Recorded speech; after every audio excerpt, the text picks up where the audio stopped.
Starts. All right, welcome everybody to the 8th of September. We got the Dallas Personal Robotics Group. Robot Builder is a virtual night out, and the concept is simple. We go around the table and just talk about projects we've been working on. Sometimes we raise questions to try and stump the other club members to try and see if we can help solve each other with the challenges we have as we're facing our different robots. Tonight we're going to do something we haven't tried before. You'll notice that one of the tiled windows is I've logged in as an agile poker screen. As last week we had so many people, this week we'll try and just put this timer up, and it'll be a reminder to make sure we can get through everybody before it gets too terribly late.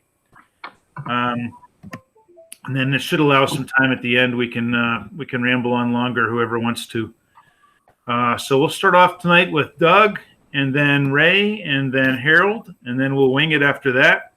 At some point, I'll jump in and talk a little about the contest feedback that we've gotten, and I'll also put a link into the chat to gauge interest for fall contest ideas.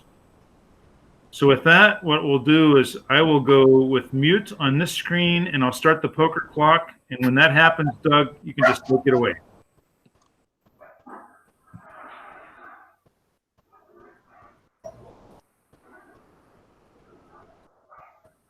So, looking at my screen, you probably have noticed behind me Robbie Senior, which I am so happy that Harold gave me. I've been playing. I'm glad.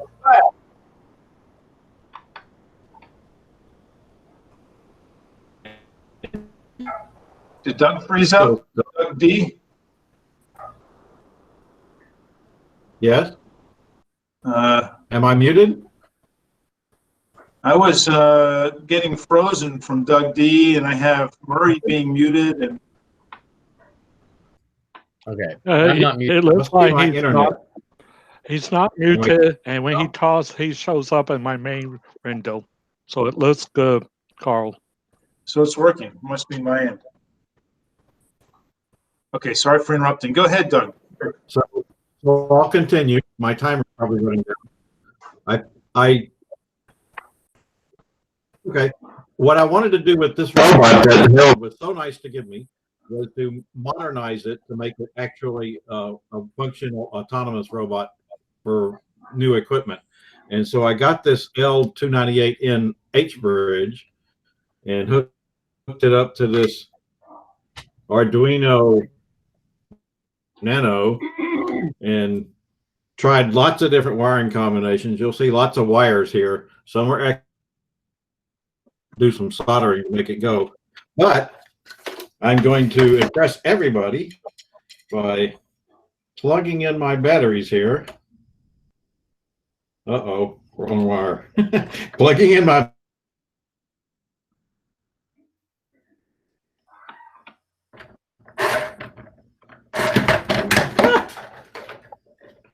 I'm really going to plug the batteries in, trust me.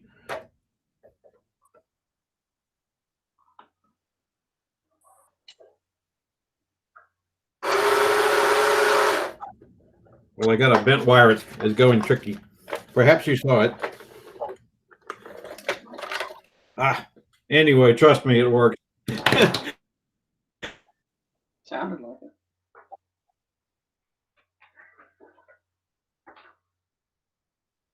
Wires, one of which I bent, and that's why I was having trouble. It makes these motors work. All the motors work just fine, and now I'll be able to turn it into an autonomous robot. Thanks again, Harold. And then I had. Doug, we know that whenever you do a demo, it's invariably going to fail.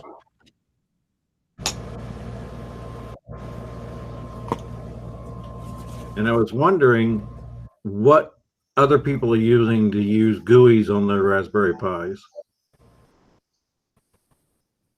I cede my time to anybody with an answer. I'm using are you programming in Python or what? Everybody's frozen now. Can you hear me, Doug?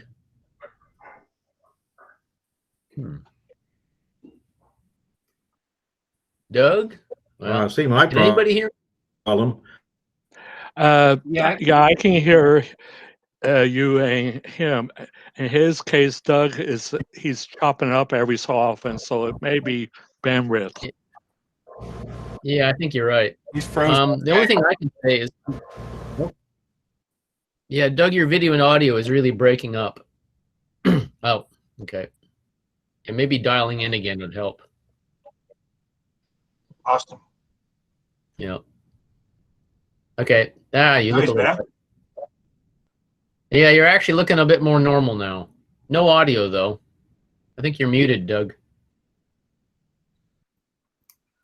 There you go. So I'm back. Okay. I have my Wi-Fi better. I was on the Wi-Fi from across the house. I hope y'all got any of that. I won't bore you with it again, except for the thanks, Harold. Great robot. Doug, are you programming in Python or C or what? I'm going to try to learn Python. Okay, there I can tell you about UIs in that on Python there's a little Python web server called Flask, and Flask? I'm using Flask. If you go, I'll post the link to my GitHub repository, and you can maybe look at the code. What I do is I have a Flask wrapper class that I run, and when I run that class, I can start up a Flask server and then hit that web server from my desktop. So I can basically log into the web server on my robot from my workstation on my desk. And I use the HTML output of the Flask server to give me data. I also use it to control the robot, although I've kind of given up on that because I'm now using a little gamepad. But you could easily create a little output from a very, very, very simple web server in Python. And that's probably the easiest way to get data off of a Raspberry Pi. If you don't want to just do an SSH into the Pi itself, you can just have a little web server running on it. It's very low energy. Doesn't take up much power to run it. Yeah, that sounds very interesting, but it's not really what I was asking. I wanted a UI that would be like a good UI to push buttons and things with. Well, okay, that's what I did actually. I have a web page. A web page, and when you click on the web page itself has a little bit of JavaScript, and when you click on it, it actually hits an endpoint on the Flask web server, and that's captured as an event and tells the Pi what to do.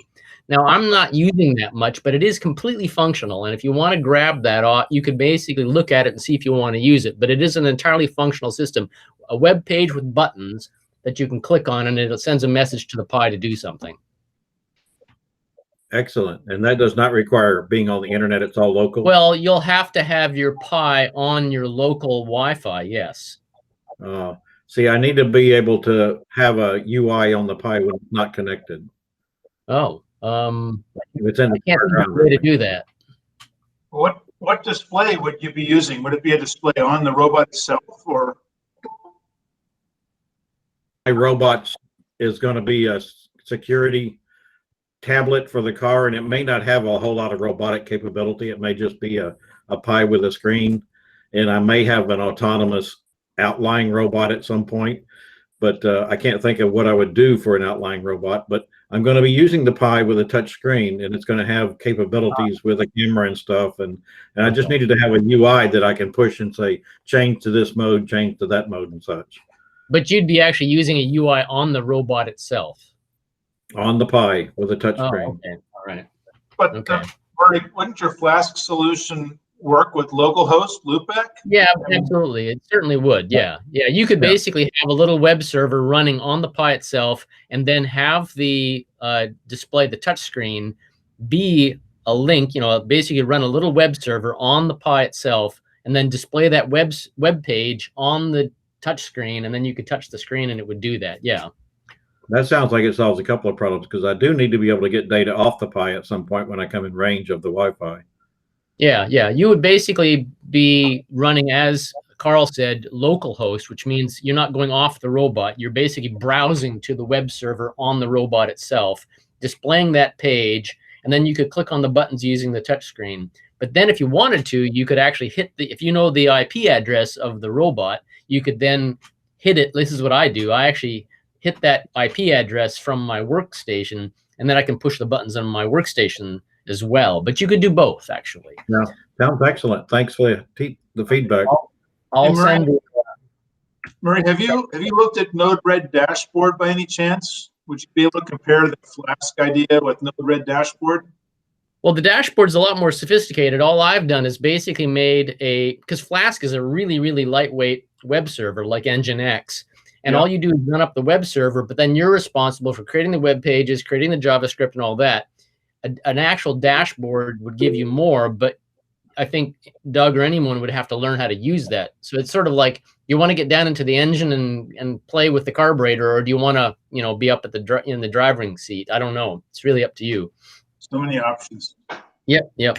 But I'll just put the link in, and in my code, there's any references to Flask you can look at. And I'll put a link in for Node-RED, Doug, if you want to look at that too, just as an. Yeah, I saw that. I was also thinking about using something called GD or GTK, but I didn't know anything about it other than that it's a UI for the Raspberry. Oh, with Python, right? So. Right. Yeah, I don't know if anyone here has used it, but well, you can tell us about it. That'd be great. Yeah. Okay. I'll let someone else go now. I'm done with my part. Okay, cool. Doug, I don't know if you can hear me or not, but I put a couple links for the next-gen displays out there as well. For touch displays that you can integrate directly onto Raspberry Pi or any microcontroller and create cool UIs with those. Thanks.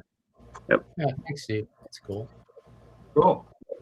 All right, so Ray, you're up. Yeah. Okay. Let's see if I can get this to work. Entire screen.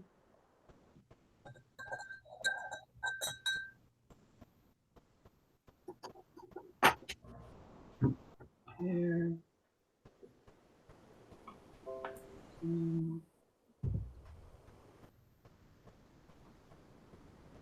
Can you see my screen?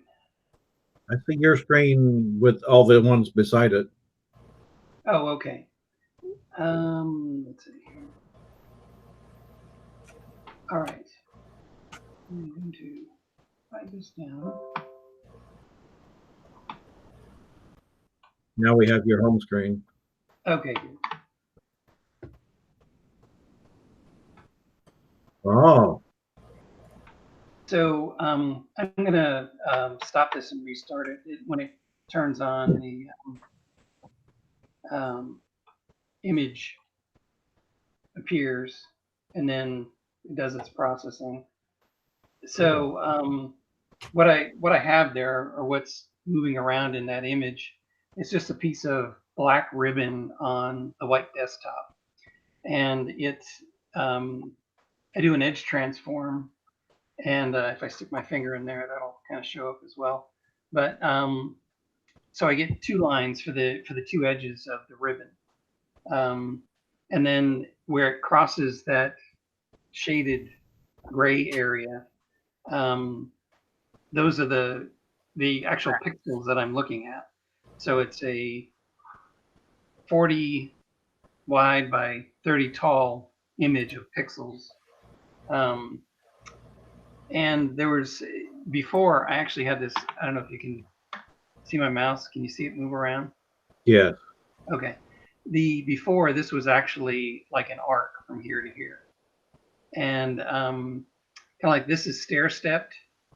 You get the same stair-stepping, regardless of whether this is a solid line of pixels or, pixels that you choose to place, like in my case, I was using an arc. But what I didn't realize is that if you have pixels, and I don't know if you can see me do this or not. Can you see me? Can you guys see me? No. No. Okay. We just see your screen. We just see your Down there. Oh, okay. Anyway, so with the stair stepping, you can actually get pixels like right through here. Like if the line had a pixel here and a pixel here, you wouldn't necessarily detect it if it was an arc or curve. And I did a little test to see how often that happened. It turns out it happens quite a bit. And what I was looking for, like for the acute angle, is where this kind of sneaks underneath. So it's not really, of course the ribbon's not going to stay in place.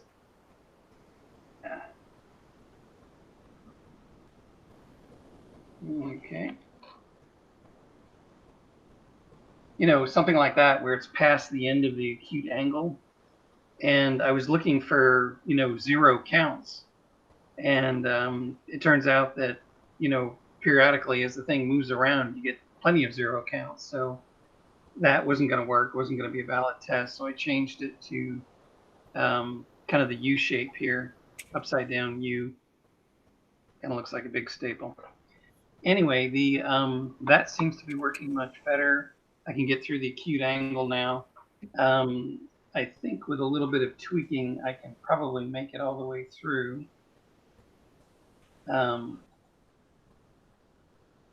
Start that up again. So yeah, it's a very pixelated image, but I think it's kind of the case of TMI. You don't need a lot of you know, a lot of information to be able to find what you're looking for in the image and to make decisions. And I thought, well, I had the LCD in the back of this, so I could see what was going on. I saw that same little image on the back of the, you know, the back of the camera on the robot, and you know, didn't require connection to your computer or anything. So that was kind of nice, but it does slow it down. Without the LCD in low light, it's about 40 frames per second. And with, you know, higher intensities of light, like if I turn on my dining room light and it shines light on the floor, it's going up to 80 frames a second, which is kind of nice. But my update loop for my wheels is 20 times a second or 50 milliseconds. So anything faster than that, and I'm really just throwing out values because I want to use the latest value, but I can only use it at a 20 hertz rate. So, you know, just finding out more about it. You know, what are the limitations, and you know, kind of the logic of how to guide it or how to steer it through the course. So, anyway, that's all I got. Cool. Now, are you doing that with the traditional way, or are you going to make that enableable for the simulator that Ron is doing? Yeah, I don't know. I don't really like working with simulators that much. I don't think I'm going to participate. And I kind of, you know, saw Carl struggle through the simulations that he did, and then got a real platform and put it on the platform as like pretty much it had to start over. Right? Oh, no, that's not true at all. Well, okay. Maybe from your point of view. Oh, it seemed like you still had a lot of work to do to get it to work in kind of in the real world. So it's great that you guys are interested in simulators, and there's a lot you can do with them, but it's just not my cup of tea. Oh, no, you don't have to justify it. I was just asking, so that's no problem. Yeah. Some of us are hardware guys. What's that? That's all right. Some of us are hardware guys. Oh, yeah. Anyway, so I'm making progress. It can be kind of frustrating at some point. You know, you just want to take your robot and hurl it across the room because it's, you know, not behaving the way you think it should. So, yeah. You know. Okay. Anyway. All right. Well, cool. Well, let's swing around then. So, Harold, I can restart the clock. What you got? Uh-oh. Harold? Oh, hey, I'm updating passwords. Oh, no worries. I don't have a lot. I don't have a lot at all. I will be. What I was actually doing was pulling up something to show off. I mean, because sometimes things are just too damn slow.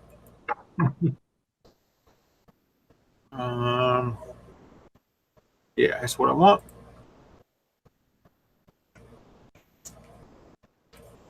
Come on. I want all of you. Just want that part of you. Thank you.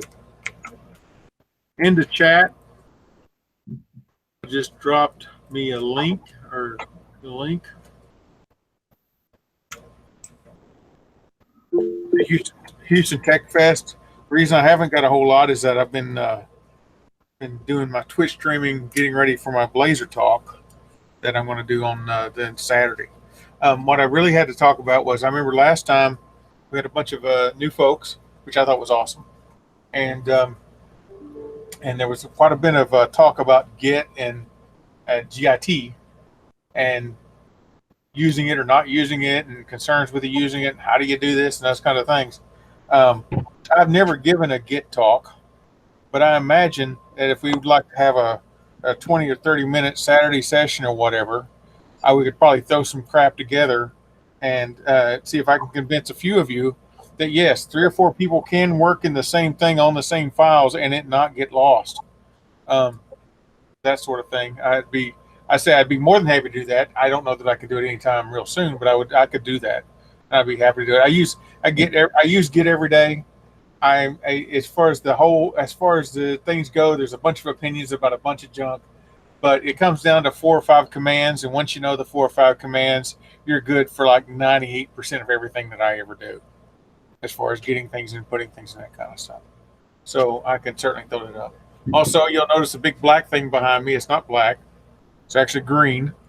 We play with the green screen stuff, and that's been a whole nother episode of what? No, really? Oh, Jesus. I've been a whole episode of that stuff going on there. And I guess I can show a little bit if I turn on all my lights and do all the things I'm supposed to do. Come on. Harold, since you're hanging out in front of a green screen, is that sort of why you keep your hair short? No, I keep my hair short because I have none. No. I usually have I'm out of costume. I usually have my hat on because this bright light right here does that to everybody's face. Yeah.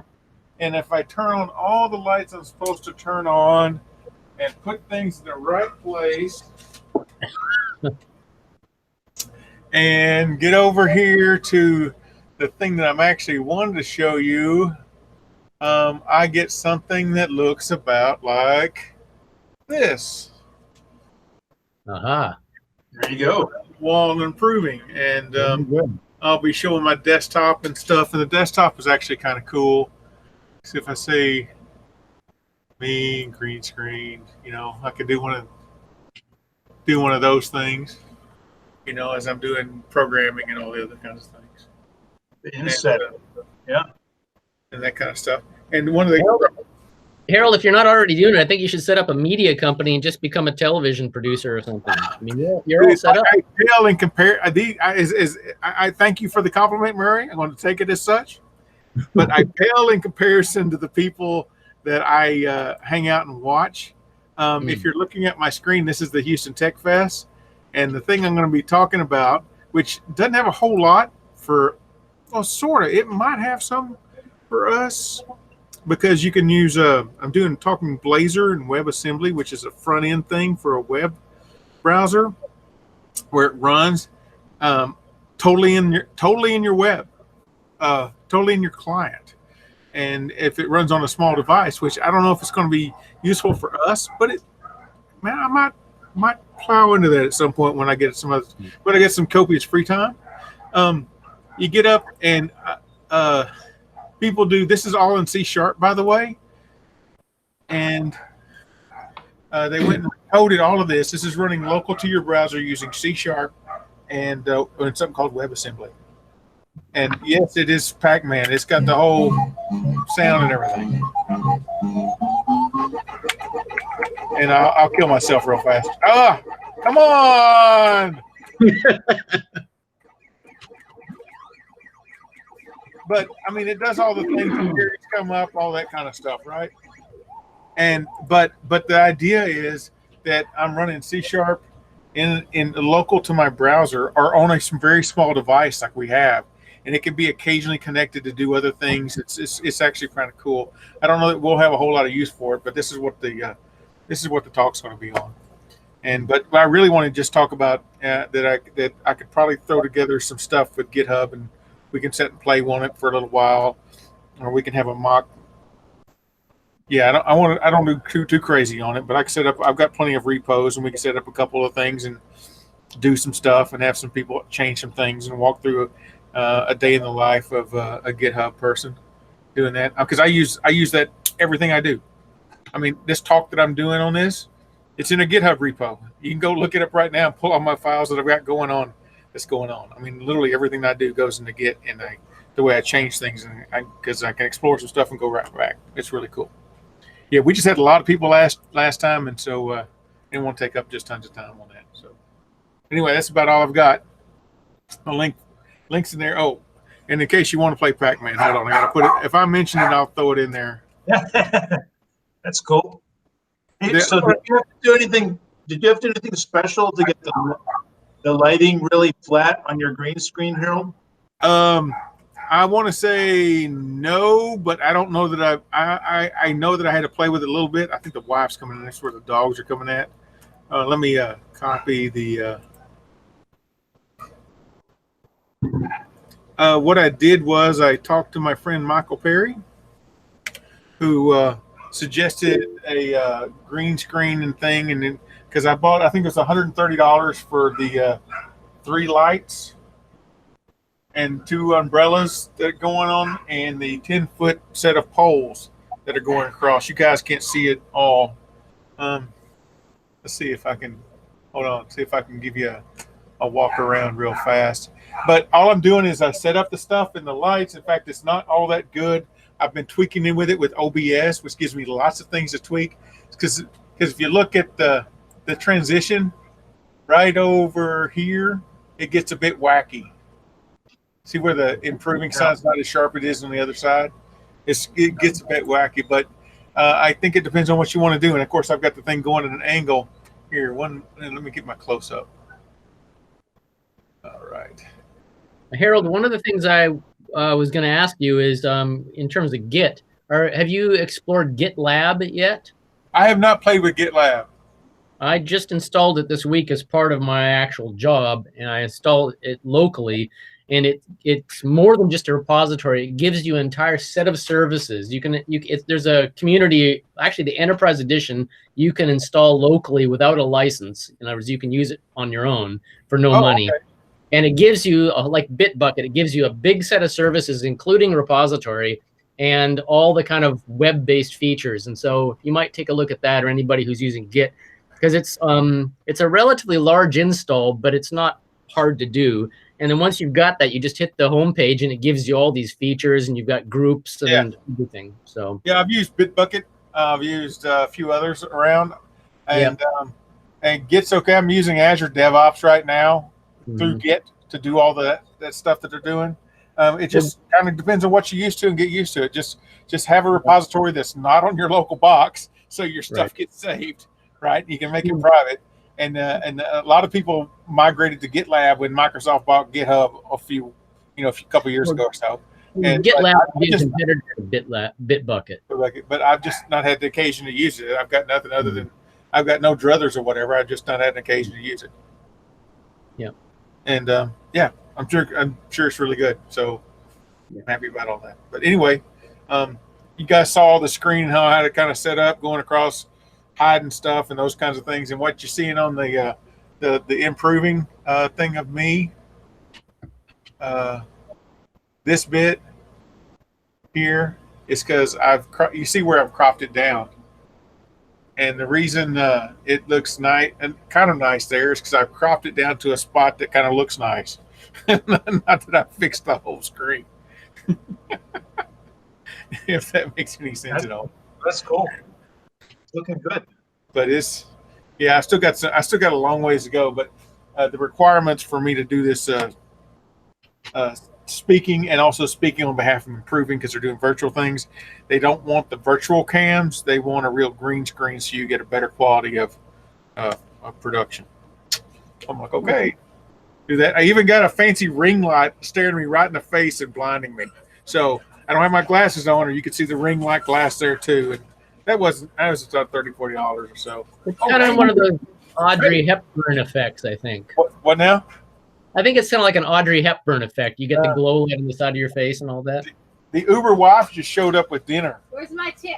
Where I'll give you buy low and sell high. That's not a good. Alrighty. Good, well, thanks. And let this be known as the time when Harold Pulcher was compared to Audrey Hepburn. So that's awesome. And what is that? Ready for my close-up mission to meal? Which one is that? I don't know. All right. Harold, before you go, remind me of your Twitch show. My Twitch is When? at Harold Pulcher. I will be more than happy.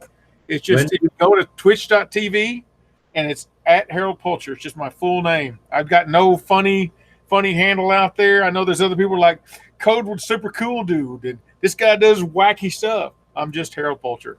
When do you do it? Put it in the, When Monday, Wednesday, and Friday, 8 to 10 Central Time is when I'm on most of the time. put it in the chat there, Harold. We'll be good. Okay. Yep. So Alrighty. you just can't wear green pants then, right? Well, who's wearing pants? Wait a minute. Okay. Nope. Alrighty. So let's hang around. I'll restart the clock. So Mr. John Kay, you said you got a little bit of something? Okay, so this week I did not program. Instead, I play with a Fusion printer I got. So it's a I don't know if that's showing up. Anyway, I got a real Fusion printer. So I was happy with it for under $200, like $190 at Micro Center. And so far, every print I've done has been good. So, Dave, here's my little Allen type thing that I printed out. So as I said, it came out pretty good. I was overall impressed with the quality of it. And it was very simple. Software was good and easy to use. Let's see. Right, here's the little Drago. So what's its claim to fame?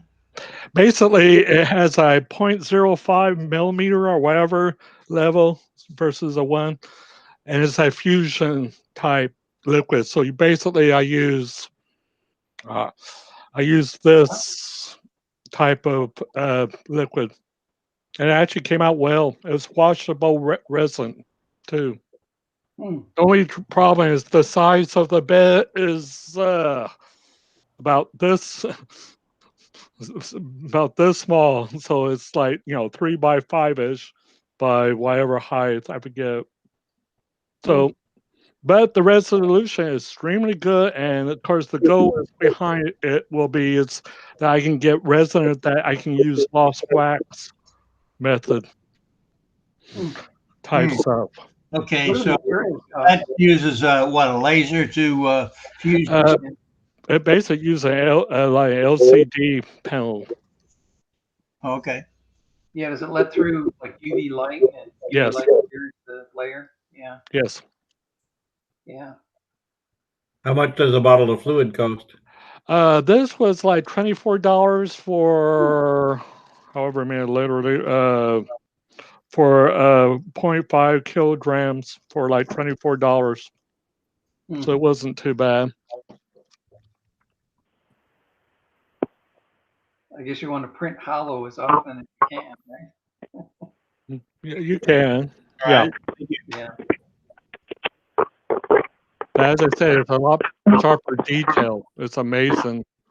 Unfortunately, it's black, so you can't really see it well on the stream. But yeah, I don't know if you can see it, but it does an extremely good job, and I haven't had any problem with it. Other people seem to have problems with theirs, but so far every print I've done's been good. So that's what I've been up to.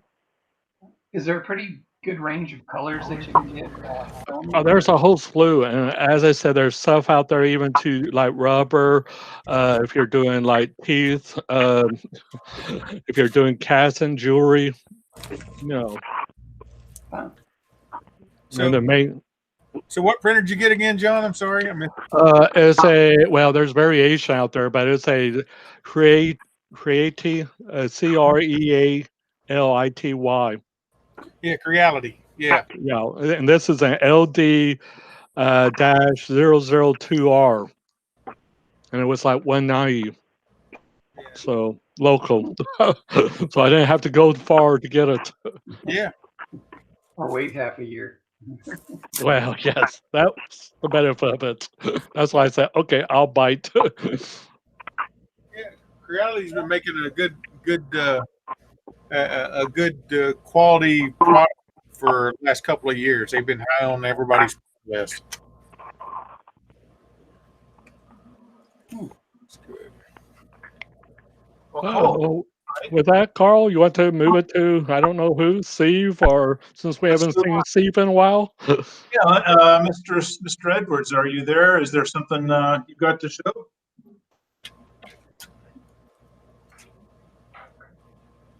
I think he's steering away from the screen. Or he's coming. Sorry, I was on a different webpage. No, I just wanted to stop by and say hi. It's been a minute since I've come in and joined the call, and was missing you guys, so thought I'd join tonight and say hi and see what's everyone else is up to. I'm not doing any robotics right now.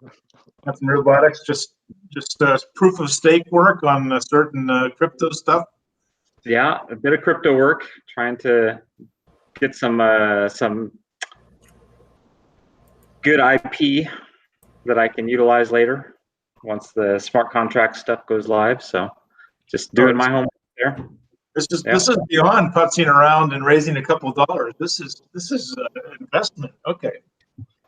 Well, it's investment in knowledge and time, so that when smart contracts on that platform go live, then I might be able to do stuff. Very Have nice. a service that I can sell. Yeah. So is Microsoft going to own it, or is it? No, they're not. Oh. That's the point. Okay, well, we don't want to pry, but it's good to see you. Thanks for swinging by. It's good. You guys too. Hey, so Mr. Murray, so how is there anything you'd like to walk through tonight?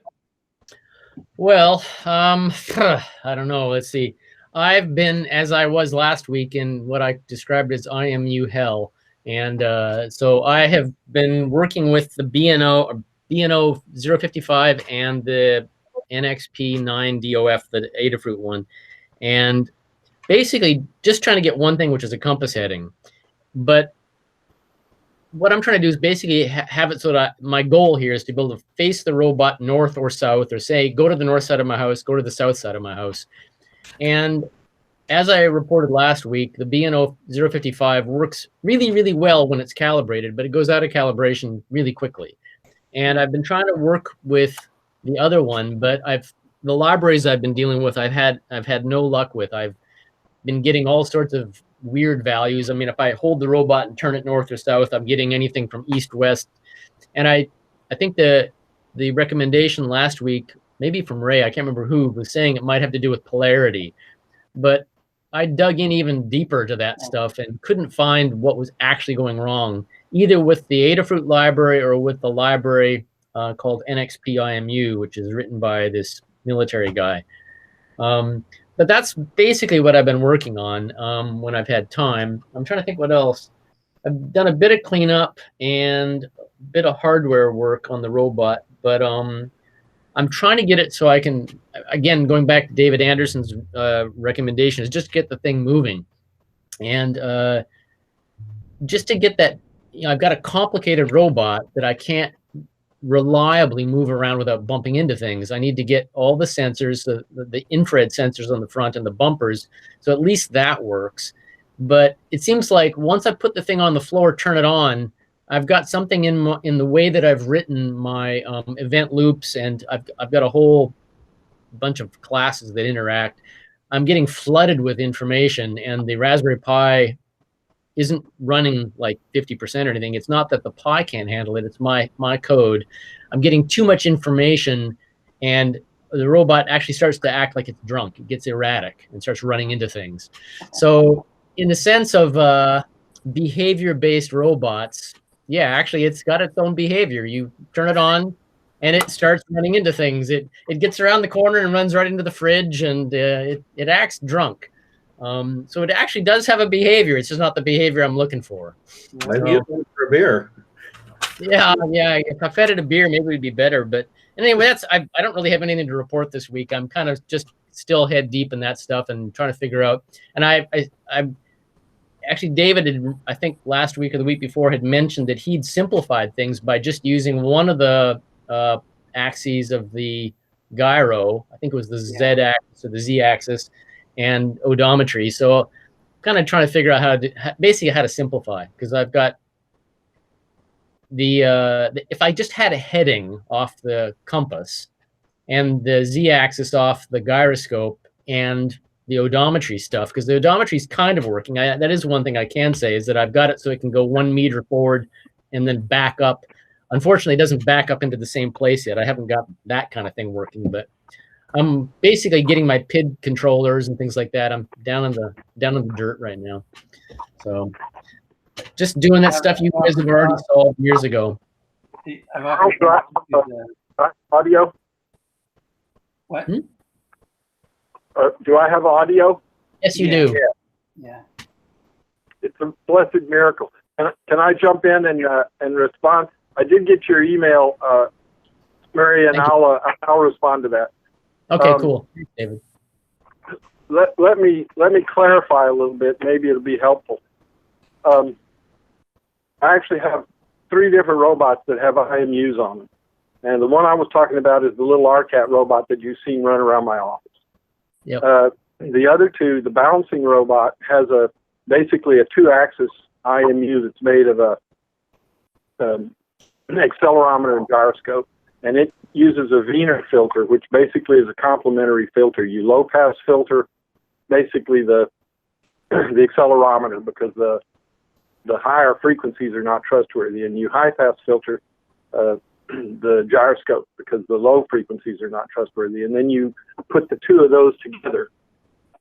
So you sum them, so you get a single output that is then, it's sort of like a poor man's Kalman filter, but you can do it if you only have 2 variables. And the outdoor robot, JBot robot, has a full 9-axis IMU, and it's wonderful. You can, it's got a 3-axis magnetometer, so think of that as a 3D compass. So you don't have to keep the compass level. And think of that, if you can imagine that you have a sphere that has a vector pointing out of it, and that vector points at the North Star. And no matter how your robot moves and maneuvers and what direction it's facing, that sphere is fixed and points at the North Star. And it works amazingly well. Now, I will say that it's quite susceptible to outdoor magnetic anomalies. For example, at the makerspace where we meet, there are these enormous chromosome deforming high-tension power lines that run over the parking lot. And it has trouble with those. The parking lot itself has a lot of rebar and metal pipes and stuff in it, and that will cause want. But if you take it out down to the city park, or out into the country somewhere, that works remarkably well. So I didn't want to diss. The compasses, in my view, don't work at all indoors. Oh. Okay. Would you settle if you say, I want the robot to know which end of the house it's in? Would you settle if you have to tell it that initially? Sure. Because I think you can just track where you are with the kind of precision that you want. Well, if you know where you are to begin with. Well, I mean, to some degree, if that was the only thing I had to do, I've got the BNO 055, even when not calibrated, if I ignore the noise signals, which typically come out negative, but if I ignore the noise signals, I can certainly tell between 180 degrees which direction. It's just that I can't get in on the 5 or 10 degrees. It bounces around quite a lot, but it is pretty good, actually. I mean, I have to, whoever wrote, I guess it's Bosch. they've done a really good job that when that thing's calibrated, it's accurate to a few degrees. And so and even when it's not calibrated, I can certainly get a good idea if I avoid the noise or ignore the noise as to what rough direction the robot's aiming. But I need some kind of a filter, like a Kalman filter, to get the noise out of there, like you said. Can you quantify when you say it works well when it's calibrated, but then it quickly gets out of calibration? Exactly what does that mean? Well, when I first put it on, I can grab my robot and shake it around. You have to do kind of a figure-8 thing, and then it calibrates. And then I can watch the values coming off of it. And then if I put the robot on the ground, it will be very, very accurate. You know, I use my cell phone for a compass, and I can put it next to the compass, and it's pretty good. And I've moved the thing up onto a mast, so it's pretty good, actually. That made a difference. But within 30 seconds, invariably, it'll go out of calibration and kind of go in and out of calibration after that. It doesn't stay calibrated. But it's got a Euler and a quaternion output, and what I'm doing is actually doing a fusion of those. I'm comparing them, and when they are both accurate to within a certain number of degrees, I say that's calibrated. So I've got my own calibration on top of what's on the board itself. It's quite a complicated board. I'm over my time, I realize, but I guess the point is that it basically does really, really well once you manually shake your robot around. You couldn't do this on a large robot. Now, when the reason I ask, so then when you recalibrate it fixes that, and it works again for another 30 seconds? Well, it kind of goes in and out of calibration. Yeah, if I start the program over again and shake it, it'll get into calibration, but it kind of bumps in and out, and I don't know how to keep it from doing that. Well, it sounds to me like that the output's drifting around, and that may or may not be related to calibration. More specifically, if you take, a magnetometer or something like that, and you spin it around in 360 degrees, and it's primo, you paid top dollar here, that you'll get back a circle. To the extent that you're using, MEMS circuitry that we spent a few bucks on, that will not be a circle. It'll be oblong. And when you're turning it around, that's what it's looking for. It's looking for where that's oblong. And it doesn't really correct it by correcting this weird oblong shape. It just finds either the closest or furthest point. I can't remember which. But that's what the calibration value is. So that really shouldn't change in the course of operating the thing. And the way it interacts with those calibration values really shouldn't change. It sounds more like that this is some software issue or something like that. Well, drifting we can take this offline since we're kind of over time, but I think just to sum up, the BNO 055 is kind of a black box, and it's regarded in documentation as a black box. There's a lot of secret sauce stuff going on in the background. It has a number of flags for each of its accelerometer, whatever, and you can check the flags to see if it thinks itself is calibrated. But I think what I kind of want to do is I've got right here, if I pull it off, I've got one of these 9-axis ones that Adafruit thinks is really excellent, and I'd like to actually use that. So I think what we could maybe do is on the mailing list exchange how to get this working, because you're using a 9 degree of freedom one like this on your robot, and I kind of think I would learn more and figuring out how to use this than trying to get the BNO to work. I think that someone else had already mentioned this, that step one to get either of those things to work indoors is to disable the compass, so that it's not screwing everything else up. Okay. And I remember who mentioned that to begin with. Yeah, it's time for an intervention, man. You got to give up the compass. And, well, it works outdoors. When you're ready to build an outdoor robot, you're ready to go. But indoors, you have all these different sensors basically that have their own errors, and you're trying to balance those all against each other. And indoors, the compass just screws everybody. It just screws everybody. What I did on that RCAD indoor robot, now it has that same Bosch device on it, but it's not hooked up. The one that is hooked up is a CH Robotics CH6. And what I had done, now remember, this started because I already had odometry working really well, so I had something I could use as a baseline. And what I did was I just compared its output to the odometry, and it was worse. And so I started playing with it and paring things back and then making adjustments and so forth. And eventually, over quite a long period of time, I ended up with just the Z-axis gyroscope you can get away with indoors because you're flat all the time.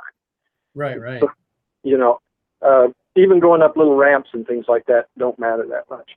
And basically, I integrated that rate gyro. And the only correction for it is there's a calibration correction you can do, which is basically you sit still for 3 seconds. And, you know, it's drifting, right? So you record that amount of drift and you say, okay, that's 0. And as a matter of fact, if the robot comes back and does its little dance and squares up to the wall and it's too far off, one of the things it'll do is re-zero those. Because I've noticed that 0 point drifts with temperature. It's 72.5 degrees in my office. It works primo. That must have been the temperature when I originally set it up. So basically all I'm doing is running odometry, but rather than calculating the heading, I'm integrating it from that rate gyro. And I found out an interesting thing. Carl, can I do an aside here, or am I getting in the way? Well, we're now 7 minutes past Murray's 6. I don't know that the thing is, when you have conversations with multiple people, I'm not sure how that. I don't know how to count that.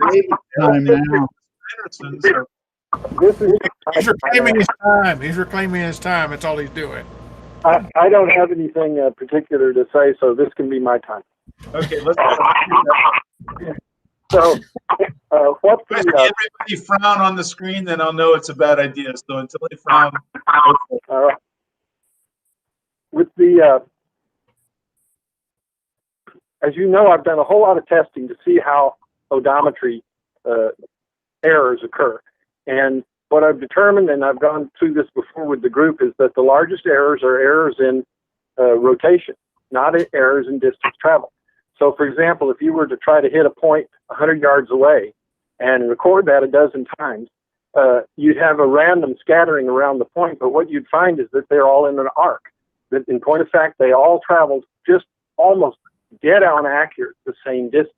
It's the fact that the angle that was wrong that got them out of position. And so I got real curious about that. I can run some real exacting tests on this particular robot. So I ran tests and collected all those numbers, and then I tried running the same tests really fast. So my assumption was, you know, people who talk about odometry always say, well, it's inaccurate because the wheels slip. And everybody says, oh yeah, wheel slippage. So I wanted to know, what does that really mean? And it turns out it has nothing to do with the distance traveled. The distance travel can be extremely accurate. It's the angle that gets off. So I ran it really fast, and it, you know, I ran twice as fast, so it completes in half as much time, and the error was half as big. So I thought, well, that's interesting. So I ran it twice around the test area, so that it ran in the same amount of time. It's just running twice as fast, and the error was the same. The error does not seem to be related to how fast the motors are turning, nor how fast the wheels are turning.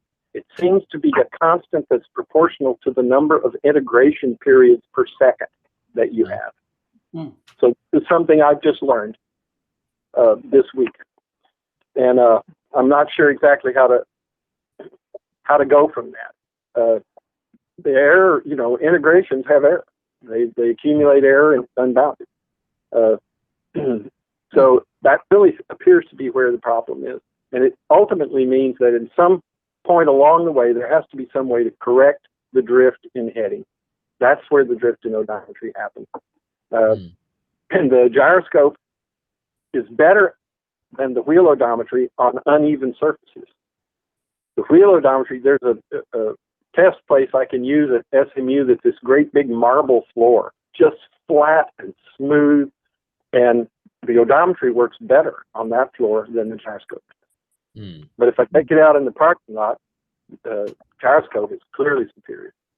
Okay. These are small differences I'm talking about. Well, what I'm thinking is that if David and I can somehow work out how to use one of these 9 degree of freedom IMUs in a Python code. You know, my code's open source, so if we can come up with a solution that uses just the z-axis, like you said, that code would be public, and maybe we can then, you know, make our little contribution to robot science. Yeah, yeah. It'd make for a cool presentation, if nothing else. Well, it's one of my goals actually to be able to navigate, you know. Yeah, I've always. Marty, are you doing your own integration? Are you reading the raw values from the gyros and the magnetometers on the B&O? On the B&O, no. I'm just taking, there's a Euler and a quaternion output, and I'm just comparing those on the B&O. But when I get to this 9-degree of freedom one, I've both tried to write my own from scratch, and I'm no mathematician, but I've, you know, looked at code and like Arduino code and stuff, and basically done some ports of other code libraries. I've tried to do it by hand, and I've also tried using this library called NXP IMU from a guy named Kevin Walchko, who's some military guy who's got, like, you know, a CV a mile long. But I couldn't get his to work at all. So I ended up trying to write my own, and that's where that's this IMU hell, is I've just tried everything. And if I had an advanced math degree or even a reasonable math degree or could remember anything from university, I might be better off, but I'm going nowhere with that. Hence, I'm asking for help now. So. Okay. We find the B&O rock solid, right? But again, we never do it with magnetometers enabled. So whenever we don't, you have to have a different reference, right? You have to align it initially, but once you do, I mean, it'll maintain its heading accurately for like 20, 30 minutes, sometimes an hour. I mean, it's just amazing what, you know, and we're not doing any of the integration ourselves, so that's all happening on the IMU, and it's just incredible. But that's the heading output. There's two heading outputs on the B&O. There's the Euler and the quaternion, right? There's no difference between the two. It's the same internal solution. The only difference is that I mean, if you compare different samples, you're going to have trouble getting them converging if the robot's moving, right? And you got to translate between the two. But there's just a single internal quaternion engine. And then you can either pay attention to the Euler version of the output, which is easier to use in a lot of circumstances, but has that has that problem. Yeah, exactly. But you know, again, it's only in extreme orientations that you're going to run into that issue, and in most cases, you know, the Cartesian output the Euler output is fine. Well, Kareem, thanks for that, because I was operating under a different assumption. I'm running on a flat floor inside my house. Nothing, you know, I'm not going outdoors or anything. But I was actually taking the Euler, or how do you pronounce that? Euler. I was taking the Euler, and I had found a bit of code to convert that to quaternion, and I was actually comparing those as if they were different. But if they're coming from the same representation, then I've been doing that wrong.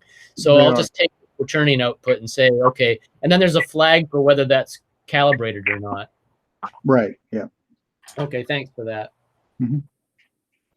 I always wondered if you could take a video camera and just take a real compass and focus the camera on the compass. I'm sure that would work really well. Right. You should enter a robot like that. Yeah. A computer vision compass. Yeah. Takes a look at the compass reading. And the only step further away from that would be to get a pigeon and then take a photo of the pigeon, because they have the built-in magnetometer, right? Oh yeah. Oh yeah. But you'd have to train the pigeon. That'd be the hard part. Yeah. Actuality, I've actually seen this is old designs before the MEMS IMUs became so easy, where they actually did take a compass and actually had, I can't remember whether they had little light beams at certain locations, and then when it would cut through the light beam, it would tell it. Obviously, the resolution wasn't very good, but that was done. And also, Murray, you might not want to keep saying, that the Bosch 055 is also a 9 degree of freedom IMU. Yes. I'm ignoring most of the stuff. Yeah. Okay. Well, I'm just saying. I did know that. I'm only really, I mean, there's lots of stuff I could get off of that. I'm really only trying to get compass. Right. Well, you know, there's all the different modes. You might, in fact, when I think you're in IMU mode, I don't think you're activating the compass. There's I forget what the one with the compass is.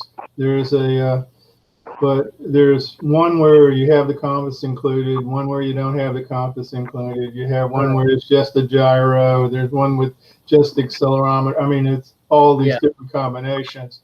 But what you want to do is you want to turn off the magnetometer.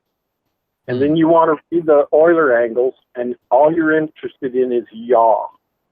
Okay. Yes. Yaw. Yaw. Yaw. There's some cool things you can do with the others. If you had a robot that was not very stable and couldn't go up and down ramps and so forth, you could have a weight, and you could have a servo move that weight around based on your up angle so that you could redistribute the weight and make it more stable, dynamically stable. It's like an almost balancing robot. It occurs to me that of all the different axes, I would say that yaw is very Texan. It sounds like it. Yeah. I didn't know. I have this drone that belongs to work, and watched some videos about the people using it, and they do not say pitch, roll, and yaw. They use camera turns. They say dolly, pan, and tilt. Oh. Yeah, wrong. It's all about coordinate systems, isn't it? Just to confuse you. Okay, so let's just move around a little bit here. So, Mr. Ackley, did you have anything you wanted to talk about tonight? No, I'm just still trying to do a little bit of robot stuff, but not much. Okay, well, no worries. Actually, there was one thing, if I can find it now. Where'd it go? Come on. There was okay.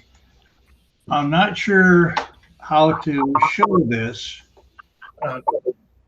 Lower right for your screen, there should be a little icon that says, if you move the mouse down, welcome to this present now. Okay. You click that, pick a screen.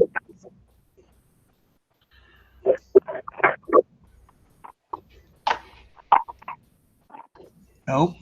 You see the, if you move your mouse to the button where we're all present and towards the bottom, white bar comes up.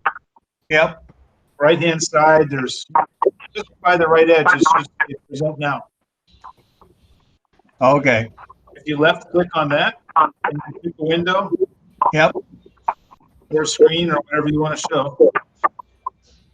Okay.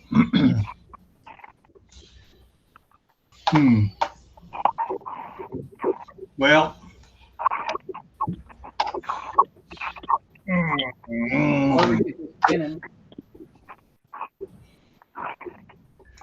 That now. Ah, okay. Wow. Let's cancel that one. I think. Whoop.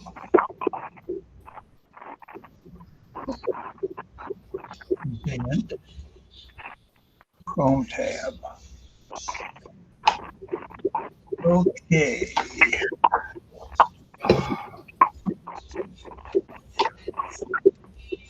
Intuitively obvious. You have to select what you're showing on the small part of the screen in the center.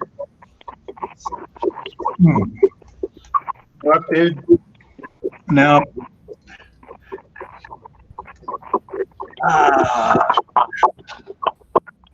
Are you finding the present now button or?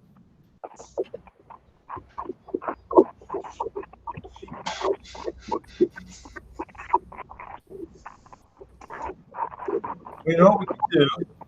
Let's see. I'm not set up to show it, I don't think. But I was thinking to cover this in what I think is a kind of weekly meeting or monthly meeting. Okay. Settings turn off.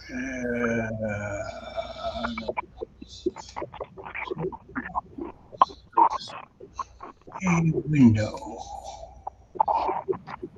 Okay.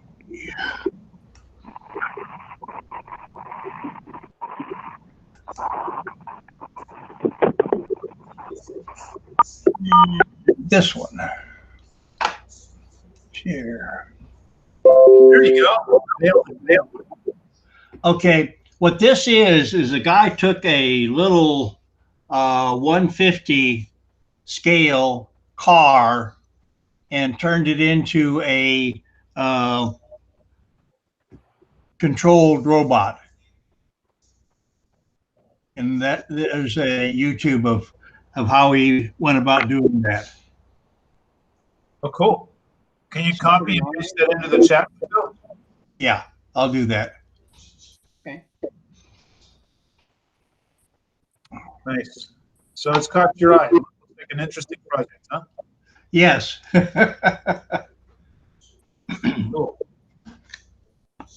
That's it. All right. Hey, no worries. I think I'm going to jump in and I'm going to steal less than 6 minutes for myself here, but I didn't give an update last week, so I'm just going to give a quick update this week on what I meant to last week. And my screen should be coming up there.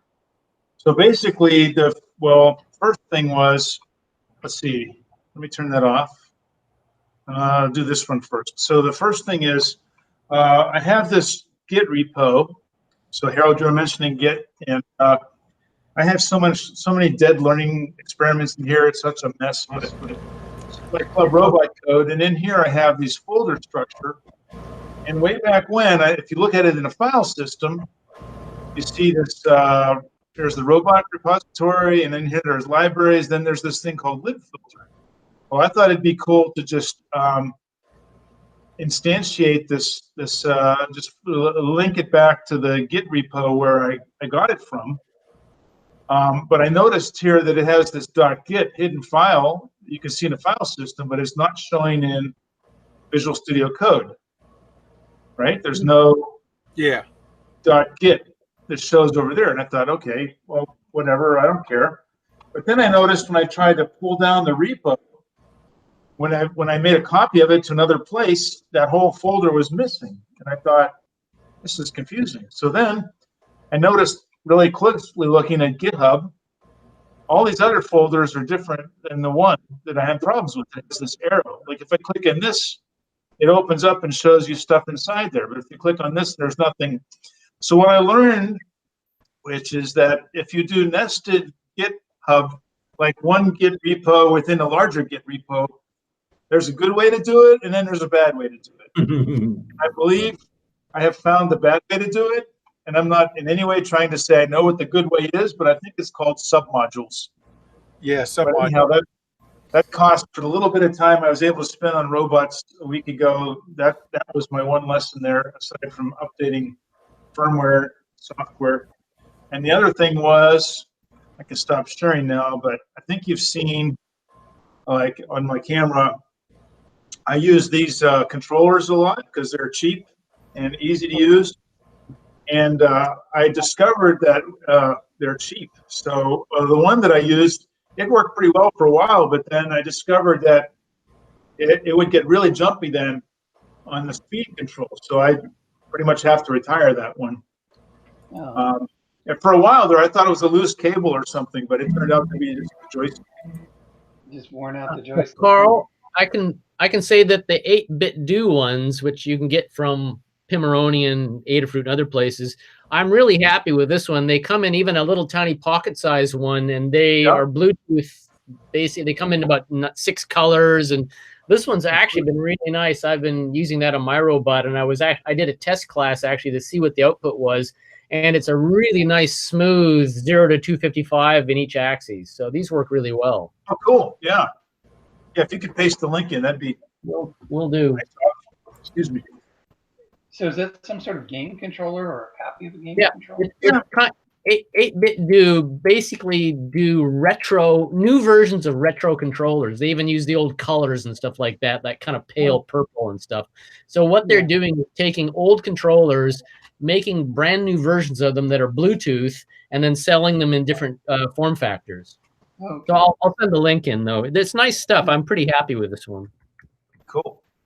Yeah, I think if you get the higher end RC controls, you can actually buy replacement joysticks. And I think the one RC control that I have is the same thing. The joystick's getting worn out and it'll jump all over the place. Yeah, So, it's hard to find a good joystick, so you gotta. Yeah. I do not know how well they work, but John probably walked right past these, that whole box of these at Micro Center the other day. And I said, that's kind of cool. Let's open it up because I need one. Very much what Carl's doing. Turns out I got more than I thought. Not only is it a joystick kind of thing going on, with shoulder buttons, if you flip it over, it's a keyboard with a selector. Just said, what am I going to do? Keyboard stuff, or I'm going to? And this is probably a piece of crap, but I have not even tried it yet. I just picked it up on a whim, and I figured because I do need something like this, and I didn't really realize there was a keyboard on the back till I got it on the home, checked it out. So maybe it's good, maybe it's bad. Don't know. Nice. You'll get a report one way or the other. They had a whole bucket full of them there, though. So maybe that's a bad sign. I don't know. How much were they? $25. Oh, okay. $25. And where was this at, Leaf? Micro Center. No. Where? Right beside when you walk, and you go into Micro Center, when you walk into the DIY section, which is where the 3D printers and all those things are. Right. This was in like one of those buy me bin sections. Oh, up front. Okay. Yeah, I know exactly where then. And no, I didn't see it offhand. You're right. I walked right by it. Again, they could be pieces of crap. I don't know. But I thought it was really neat that I got a bonus keyboard out of the thing because I don't know. I use these little keyboards for everything, and I imagine a lot of you guys do as well. Yeah. Anyway, I'll find out soon enough, I guess. Who'd have thought we'd go down and have some good input on joysticks after all that? But yeah, I was just going to complain. All right, so let's see. Mr. Kareem, you were showing something. Do you want to jump in there? Show what you've been up to? Under some more unmute.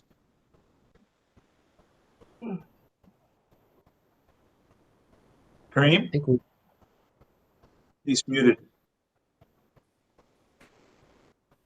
That was really weird. Now, every time I was hovering over the control panel in the bottom below the screen, it would disappear right away. So I couldn't unmute. So do you see the, so I showed this last week, right? So you can pin it if you want it larger. So this is the path that the robot is following or trying to follow. This is something that we're still working on. And this is, in a softball field in North Dallas. So here's the result so far. This is the longest run that we've got so far. Oh.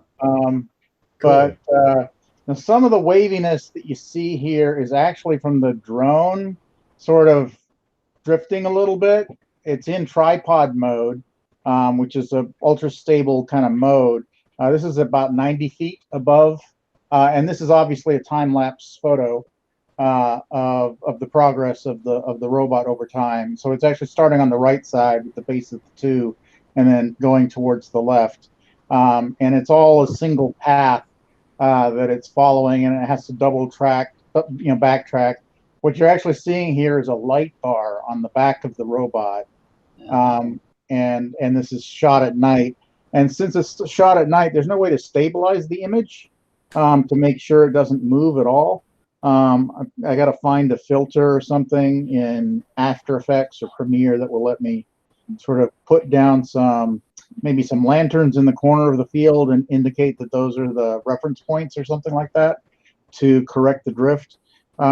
So because I can tell that, it's a raking robot, when you actually look at the paths on the ground, they're a lot closer together then you see what looks like a double image here in the 3 particularly. And so my main problem is that we haven't been able to complete a full run of the number. It takes about it's only taken about, I think 4 minutes up to this point. This partly completed 8, but my robot keeps disconnecting, and when it does that, it does a shutdown. It needs to see the controller. It's partly a safety thing. It's like a dead man switch. And I think what's happened is that we've sort of built enough junk around the hotspot that's buried in the middle of it that it sort of Faraday caged itself. And so, part of the little scattering of white little dots down here are that's me trying to stay close to the robot. So it's like the phone glow that's showing up. So still haven't completed an entire run, but I think it at least establishes that the basic concept works. And so again, for heading, we're using a B&O 055.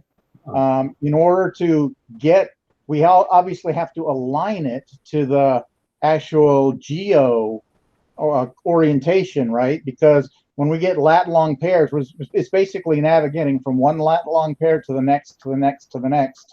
And so you need to get the heading from your current location to the next one, but then to actually implement that in steering, we've got to convert that to whatever the IMU is heading. So the IMU needs to the IMU needs to be told where north is, right? And so we start out with a calibration run, which is go forward on IMU for X number of feet or meters or whatever, right? When you get to the end of that, compare the 2 geo locations that you had, the start and the end, find the bearing from the one to the other, and that becomes your new 0, basically, right? So we've got a function that it's not actually a 0, but we've got a function called set heading, which basically makes it absolutely equivalent to the heading that the robot just traveled, and that now locks in the IMU so that it can turn towards whatever the next location is. Now, Kareem, a question. When you do that calibration and you, let's say, go 3 meters or whatever forward, are you just relying on odometry then to make sure that it's moved in a straight line? No, I'm relying on the IMU to make sure it moves in a straight line. Ah, okay. And that's the calibration. Yeah. So there's 2 different things. So one is, in fact, I have odometry. I have encoders on the wheels, but they're only to give me, either calibrated speed or distance traveled. In fact, there's a problem on the robot right now where one of the encoders is broken. And so when you drive it and you use that to set equivalent power, it's constantly drifting in a curve, right? But it doesn't matter for this because that's actually turned off. And the only thing I'm getting from the encoders is sort of the average speed. Okay. So it makes it go a little bit slower, basically, because it's missing some ticks. But aside from that, it's the IMU that's doing all of the steering, right? Yeah. So at the very beginning, when I first turned the robot on, I make absolutely sure, do not move the robot, right? That's when the IMU is calibrating, right? And so you want to make sure, because if you're turning the robot while the IMU is powering up, then you're going to build in some drift, right? So the calibration routine actually has the robot sit there for a minute and see if there's any drift, right? Robot not moving. Is there any drift in the IMU? If not, then it'll proceed, or it'll 0 the heading, set it to 0, and then because you could have then moved it afterwards and put it down somewhere for wherever you wanted to start. So it 0s the heading, and then it drives for distance or time, doesn't matter, in the direction it's already pointing. So as long as it doesn't hit anything major, it will have gone in a straight path. That doesn't really matter that much.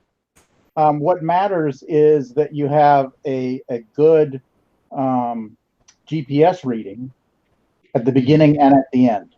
and that your distance from the beginning to the end is enough so that you would have minor accuracy problems in sort of pointing between the two locations, right? So if you have a 3 meter GPS fix, something like standard GPS, then you got to be really far apart before you're going to be sure that your heading is somewhat accurate. Right. But we're down in probably under 10 centimeters is our actual accuracy right now with the RTK. And as a result, I don't have to go very far, and I know that any variation in my bearing is going to be minor, and it's still going to be good enough to get us pointed in the right direction to reach the next waypoint. Kareem, that's really a great idea. If I understand your description, basically by driving that little short straight line, that does the equivalent of aligning the IMU physically with the robot. Is that correct? That is correct, or with the Earth, really. That's a great. I do a similar thing on JBot, but I'm just using the compass. So whichever direction it's pointed, when I hit reset, it reads that compass bearing and says that's straight ahead. But this is a much better way of doing it because I'm actually having to depend on the fact that my compass has been physically mounted orthogonal to the robot, which I don't know is true. Right. Yeah.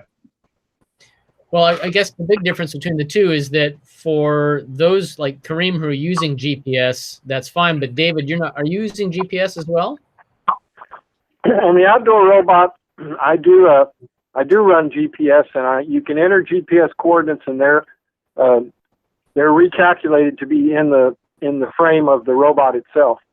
But starts off as GPS coordinates, ends up as X and Y and theta in inches and radians. But basically the way I use that is that if it turns out to be the case that the location returned by the GPS is much large, if the error between it and the odometry location are large, then it sort of begins to cheat toward the GPS location. Basically, the GPS is acting as a kind of a wall around the size of the error from the IMU. Well, Kareem, thanks for that. That's really fascinating. I have to say that obviously in this group, everyone who's had experience with IMUs, and some of you have had a lot, years of experience with them. I find the whole subject is really, as I've dug into it, it's really quite fascinating how these things work and all the different variables and how people use them in different ways. And your beach stuff and your baseball diamond stuff's pretty cool. Thank you. I agree. I would, we would offer to give a talk on this at some point. We were thinking of even doing it Saturday, except this Saturday is also the kickoff for our season, and with the official reveal. So I don't know that we're going to be able to even tune in to the DPRG thing. Yeah. It's all right. There are priorities. But yeah, I could take you through the real dark corners of all of this stuff if you really wanted it. I'm not so sure people are that interested, but Well, some of us are. Yeah. It's a good learning experience. Oh yeah, it's definitely been that. Yeah. I'm probably over. Let's get your full team thing painted out there with the motion capture from the drone zeroed by After Effects, and that is the plan. I was hoping to show that tonight, and we're actually working on putting a video together on how to do it. So we may end up having to do it during the daytime. So right now I've got a white, basically just a foam board disc that we're going to put on top of the robot, which would give us the daytime version of this, but then we'd also be able to see the field. And because that field, you can't really tell from here right now, but the photos I showed last week, there's weird patterns all over the field from it being flooded, and so water drifting, running off, and so it would be a really good target for the or for postfix of the basically freezing the frame, and we'll get rid of that drift kind of thing.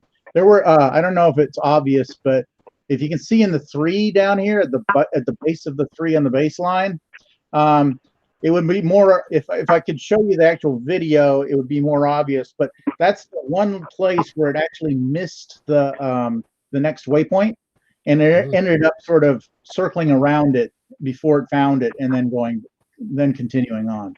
So there's a couple hundred waypoints in this whole path, and it only missed one.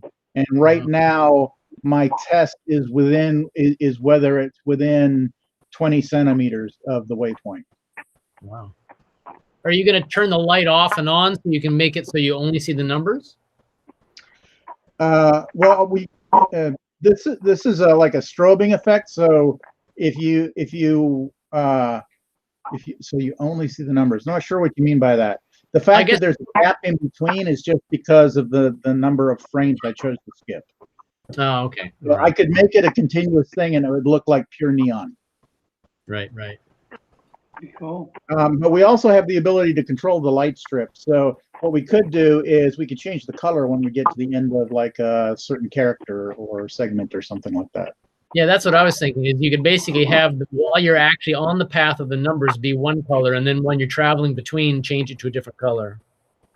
Oh, right now, yeah, we're not even. Right now, it's continuous. Right, there is no driving across the field. It just backtracks across itself. But yeah, we could provisionally turn it off on that second set, and we could. And we could change they're RGB LEDs, so we can change it to whatever color we want. Yeah. I think what Murray's saying is when you go from the 2 to the 3, that little line between the 2 is what he was wanting to throw out. Yeah, we could turn it off for that. The reason we didn't bother with that is because originally the idea was sort of a geoscribing kind of a thing, right? Where it was about making the tracks in the ground with the rake. And that does work. It's just not very visible when you get up to those heights on this particular surface. On the sand at the beach, it was much more visible because it was sort of disturbing a moisture layer underneath. But here, that's not the situation, and it's just not very visible. So we didn't have a way to sort of lift the rake and then move over and then put it back down again. So we thought about everything as continuous paths. This is very cool the way it is because it's like a big piece of graph paper. Yeah, exactly. It's like I told the team it's like think of how you would craft a design where the rule is once you put the pen down, you can't pick it up again. Right. Giant turtle program. Yeah, exactly. Kareem, what are you using for the radio link between the base and the rover? Wi-Fi. Oh, it is Wi-Fi. Okay. Yep. Plain old Wi-Fi. So this requires an internet connection, right? So it's got a hotspot on it that's got a broadband connection to the internet. And the robot is paired with that hotspot. The controller is another Android phone that's also paired with the hotspot. And then my computer, my development system, the laptop that's also out there on the field, is also paired to that hotspot and is able to like download code wirelessly and debug remotely while the thing's in path. Lot going on. And that instrumentation has a whole lot to do with just our ability to continue to make progress. Yeah, Kareem, you're describing all these things very matter-of-factly that we're all saying, yeah, I wish my robot would do that. Well, it's just a matter of putting in the time. Our robots didn't do this, 3 months ago. So right away. Took a bit. Yeah. Cool. Well, thanks, Kareem. That's great. Shall we move on then to, let's see, John, would you like to, you've been making progress on your platform?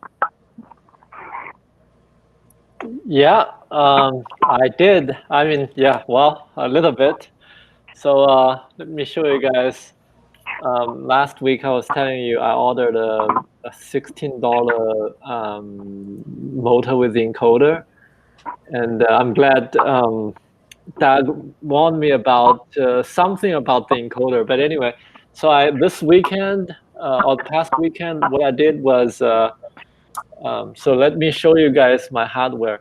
This is a Romeo BLE board. So it's basically a Arduino board with 2 channel of motor drive built in.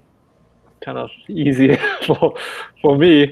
And so what I did, so and also this is my, are you guys able to see my robot? Right? Okay, we'll move it a bit further. So this is the motor I got. I just want to test it out. So I mounted it here, and the cables, I broke out the cable and put in these the AB channel I put into 2 digital in, and of course the motor drive comes out of here. So one thing I tested was I remember Doug mentioned about some possible defects. So I was counting the AB pulses. And by the way, I put on the oscilloscope, I do see these square waves. So, okay, just want to show you guys. So this is my power. I have a 12-volt power, okay? And then I can turn it on. And if you see this rotating, so I have these, this one has a few buttons here. So I just wrote this, so it's like fast, I mean forward, backward, and I can make it faster or slower or stop. And then I can see these, I can see these square waves changing on the oscilloscope just to make sure it is normal, right? So, and then what I did was I keep counting these pulses, and I find one channel, the B channel, gradually goes more and more than A channel, and it's like about 0.5%, 0.1%. 0.1%.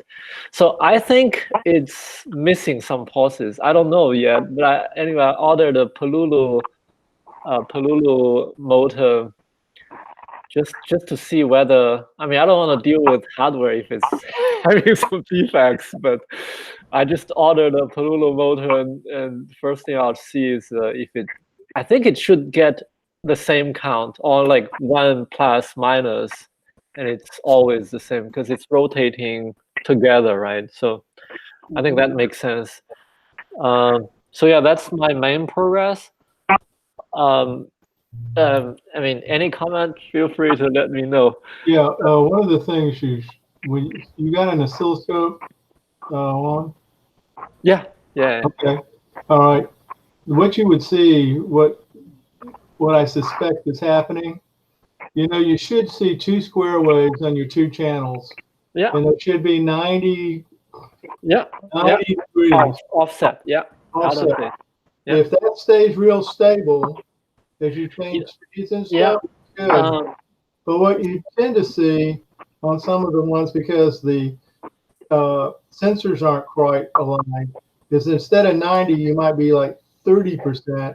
And as you change speed, they literally cross over and back like that.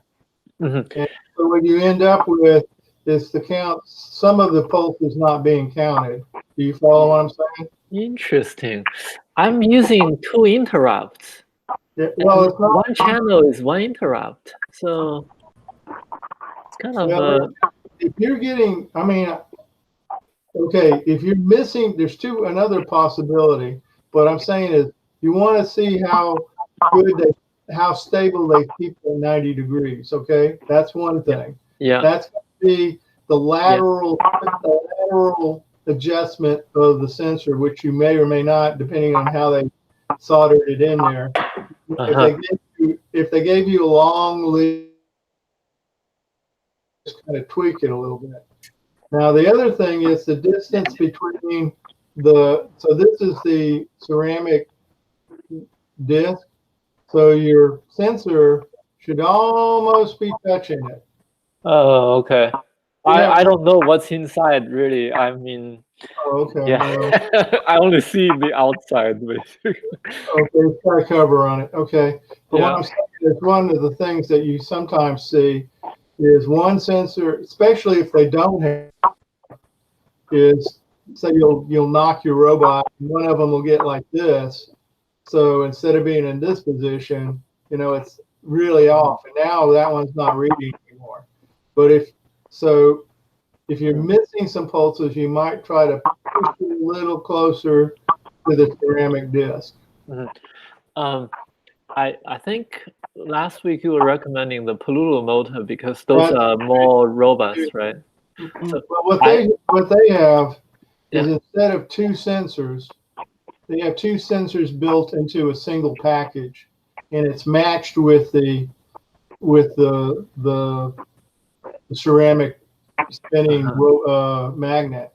So there's none of this misaligned stuff because I see. They're one package. They just work. Yeah. So when I mean, my expectation is when I get a good motor with a good encoder, the count should be a fixed difference, right? It's like there's no drifting apart, right? Then there's also a suggestion I would make.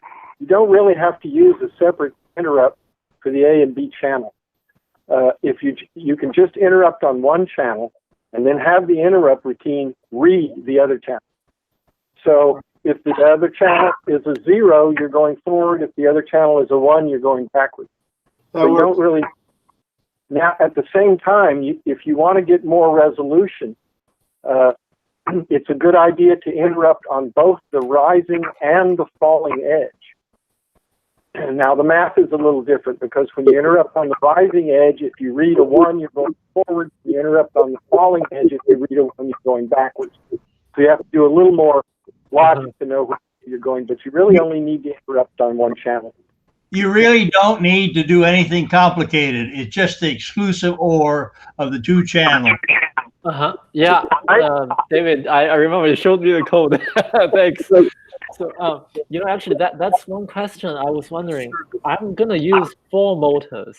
Like, I will have 8. The AB, each motor has this A and B, right? Yeah. And I have a PWM for each motor. So I'm thinking, I mean, this one have 2 interrupt channel. I mean, I see it's got 2, and I looked up the spec. I wonder, I don't know, I don't have a controller with like 4 pin plus 8 pin for PWM output and 8 pin input. Okay. You're going to see there's some pin change interrupts. Yes, you're true on that particular chip. So you've only got 2 external interrupts. That's why I always use a Mega because it's got 6. All right, but but I want to say that the other thing you run into, so you can use the pin change interrupts. That's a little more complicated programming because all you know is that one of the pins changed. All right, so like you have 8 pins in a port. Yeah. If you only use, let's say you have 4 motors and you only want to use 1 interrupt per motor, well, you could specify only 4 pins. And those 4 pins, any one of them changes, you'll interrupt. But there is ways to work the logic so that you can identify each one. Yeah, maybe the logic is just an exclusive OR. I can tell like which one of the encoder, which motor it belongs to, which encoder it belongs to. Yeah, well, you see, that's what I'm saying. You have to figure it out. That there is a way to do it right now off the cuff like this. I can't really tell you exactly how to do it, but I know I've done it before when I needed interrupts and I couldn't use an external interrupt. The other problem you run into with that class of chip is it doesn't have enough you're probably going to be using almost all the I/O. All right, and so just identifying four free pins can be a problem. And then, but you have to find 4 free pins that are in the same port. And if I recall, I think you have one port where you have all the 8 pins, and then you have a second port which only has like 4 of the 8 available to you, or something like that. And then there's a third port where you only have like a couple pins that are available. But you can use these if you can get away with just using your 2 externals and 1 pin in each of the ports, then they almost essentially act as an external. Now, there is some problems, I believe, on the rise and falling, which I don't think you can be so. I can't remember. I'd have to look at the AVR. But there's one of them had the external interrupts have more options. Like you can read the leading edge, you can read the falling edge, you can read both. If I want to go with the easier hardware, or like, I mean, what board is good for my use case where I have 4 motors, and 4 encoders? I mean, I don't have to stay with this board. I didn't invest too much time either, so I can change one. Let me think about that. Okay. And maybe next week I can give you a recommendation. You can, but investigate the pin change boards. Okay. Got it. Pin change interrupts. And like I say, if you can select 1 pin from each port, they essentially act as for practical purposes, an external interrupt. I see. And as for, but anyway, that's something to think about. Yeah. Okay. So. Yeah, I think is that external interrupt presents a different. It's either a different vector or there's a vector number or something like that associated with each pin, so that you can tell who, even though they're all doing the same interrupt, you can tell who initiated it. Oh, okay. However, if you use one of these cool boards, you get a whole nested interrupt controller, just like a big dog computer, and it's got a DMA, and if you want to do encoders, they're built in. It's built into the timers. All you do is say "be an encoder," and you're done. You hook up a chip and read back the number. Is that a Arduino board? No. It has an Arduino connector on it, but this is a ST Micros. I'm sorry, you can't read that here with the light. ST Micro. I heard you guys talk about this before. David, can you have a link to that? Just Google ST Micros. Yeah. Okay. It's the Nucleo something or other, right? So that particular board is a Nucleo, and they come in different flavors. This one is a 446. I chose it because it had an extra. Actually, David Ackley chose it for me because it has 2 extra UARTs on it that I needed. And it's got about a dozen built-in timers, and some of those timers you can set them up to generate PWM. One timer can generate multiple channels of PWM.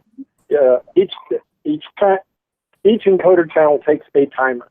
So if you want 4 encoders, you need to use 4 timers for that. And you can look through their specs and find one that's got all the right pins. David actually pointed at a different card that had a whole lot more I/O pins. It's in a slightly larger form factor than this one. Do you remember what that one was? Do you remember what that one was? I think it's called the Neutrino 128 board. 128 board? And it has exactly what you need. It's got hundreds of pins. Yeah. Cool.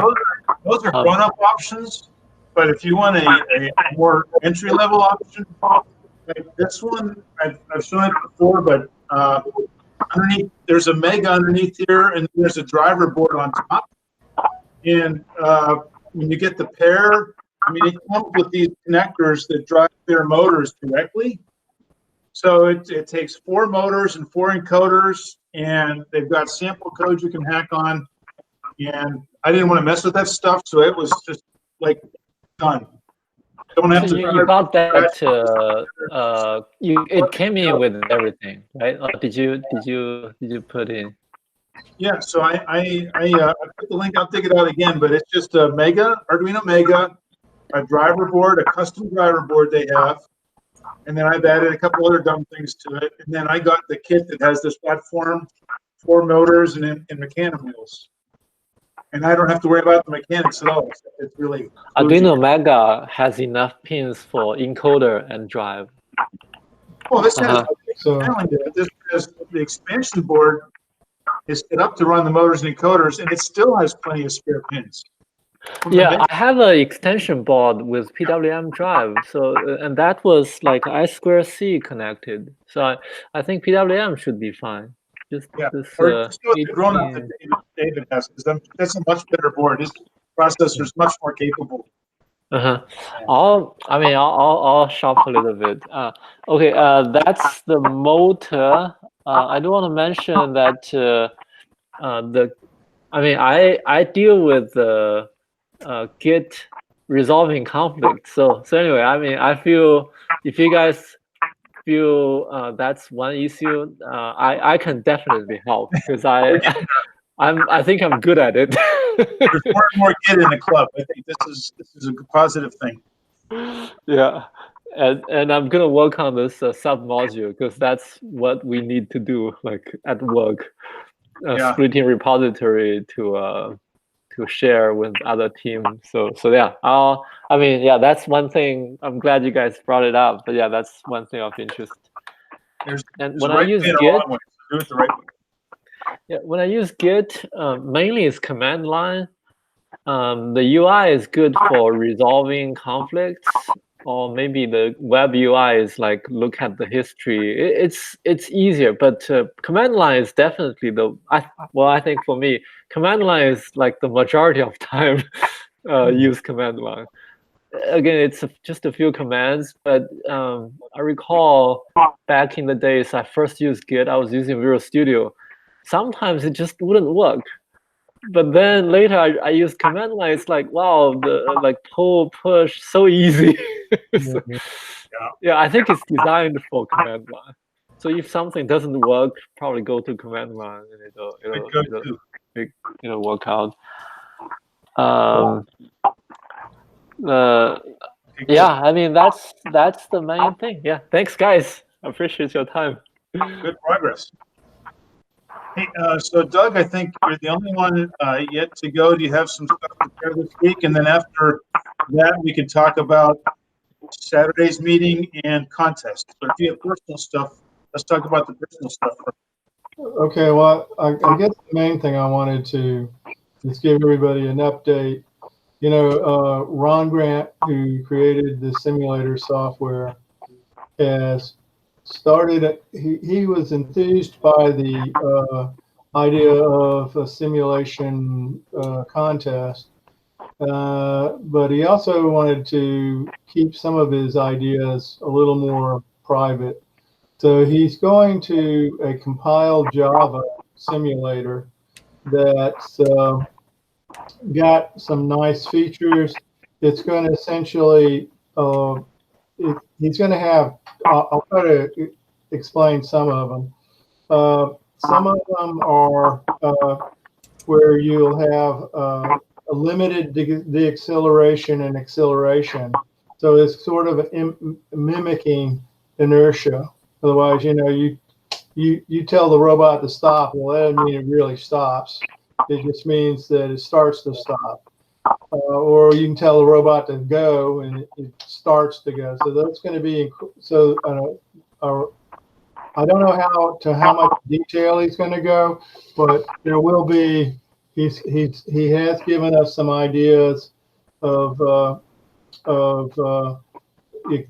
some of the features it'll have. It'll have a max acceleration, a max deceleration, a max turn acceleration, a max speed, and a max turn rate.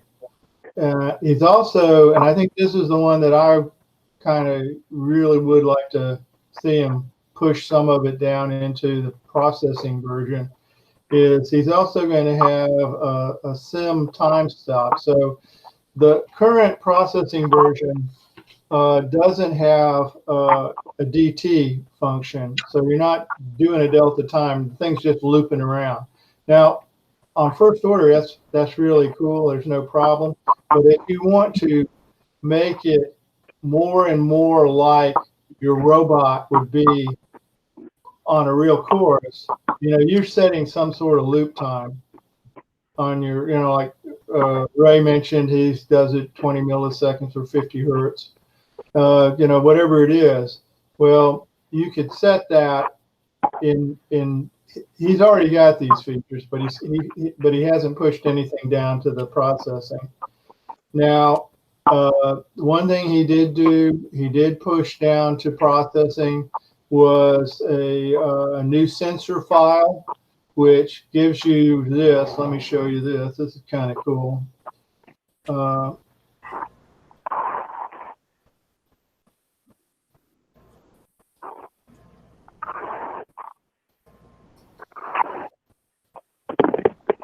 Can do this.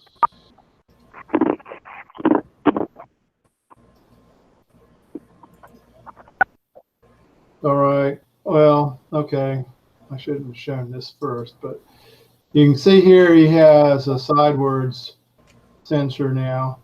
The more common way that this would be implemented would be to, you have three functions. You have whether you want to put an arc in it, whether or not it's a vertical line. So I'm going to turn this false and try that again. Okay, so this would be probably what most people would consider using.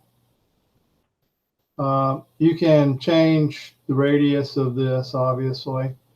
Unfortunately, as it is now, it's really a true semicircle. Now, Ron hinted that he had made some great progress on his simulation of the challenge course. And he did mention that he really kind of needed this.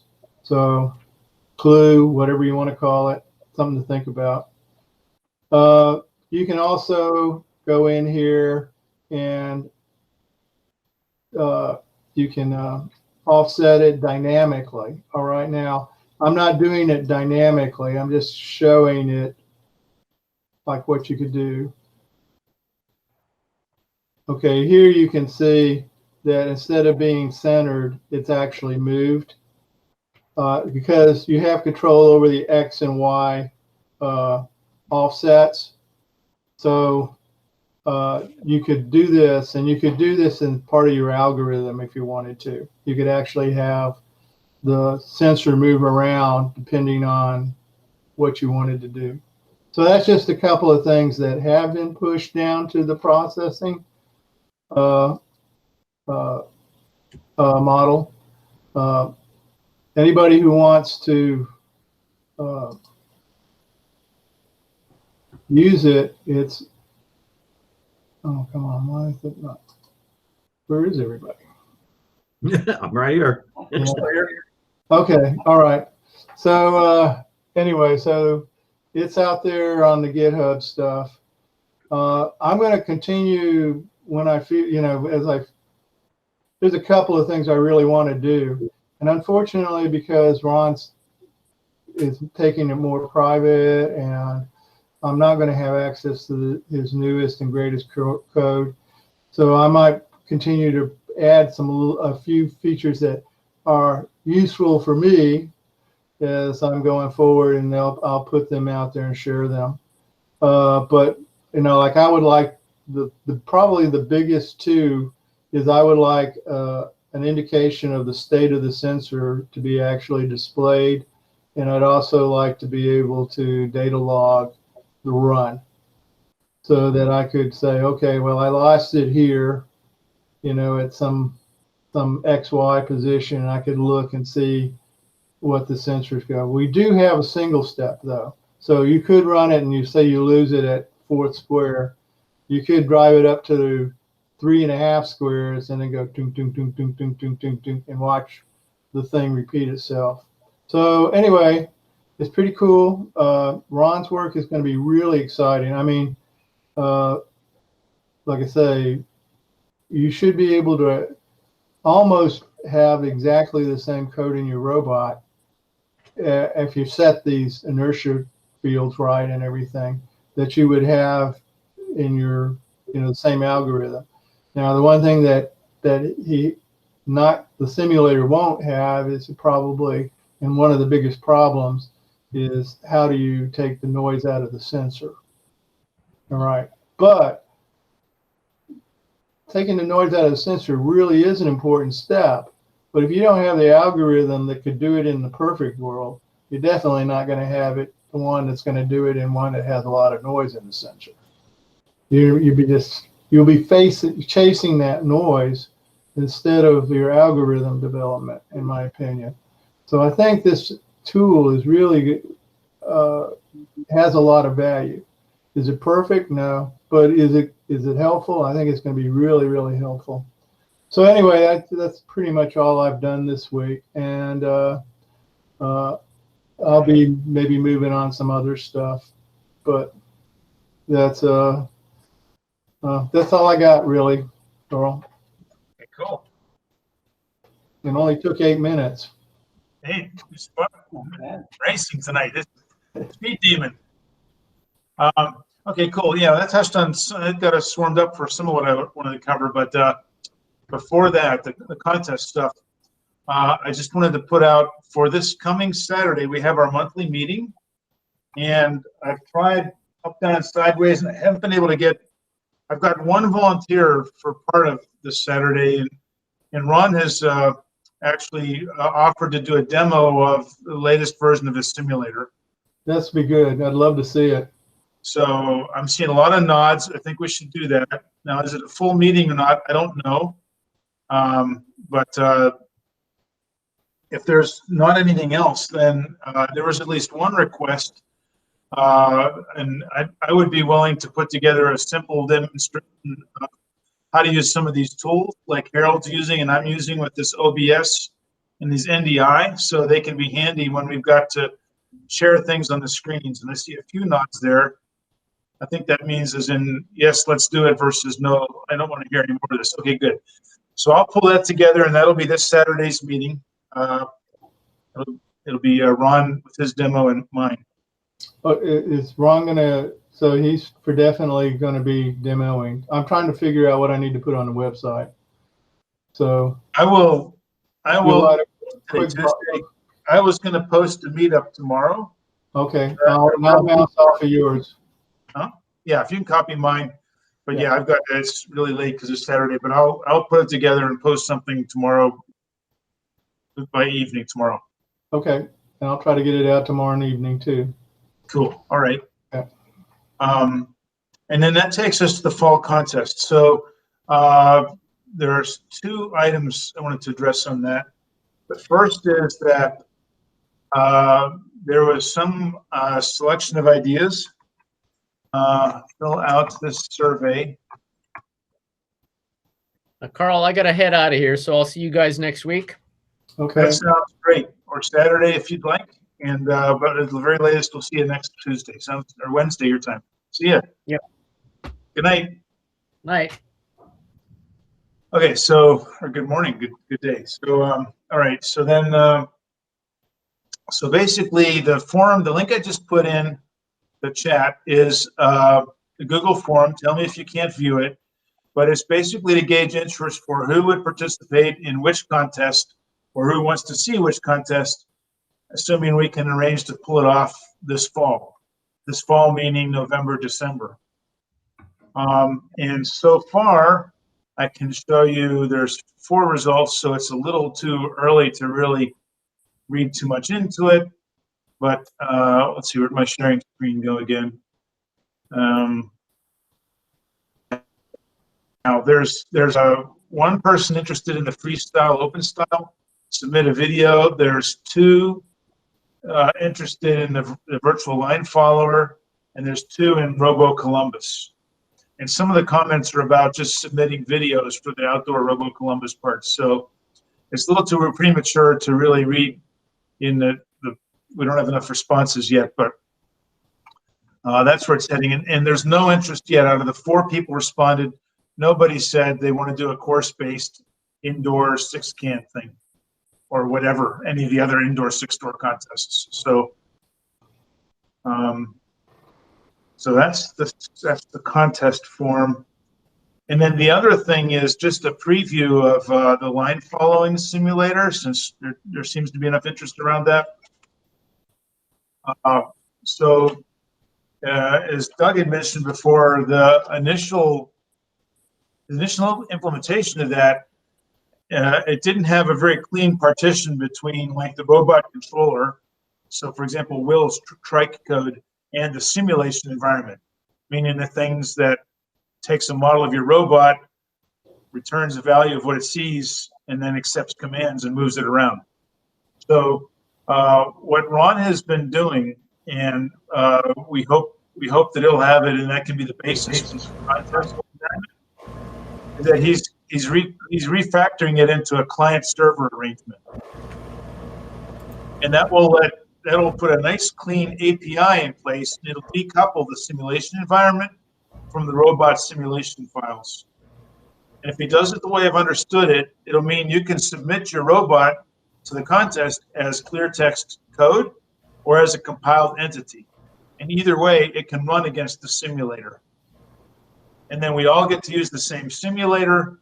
The judges can input the file that has these limits that Doug described earlier. So if you have some super whiz-bang power booster on your robot, well, if that's not allowed by the judges, then the judges' limiters will override whatever your code wants to do.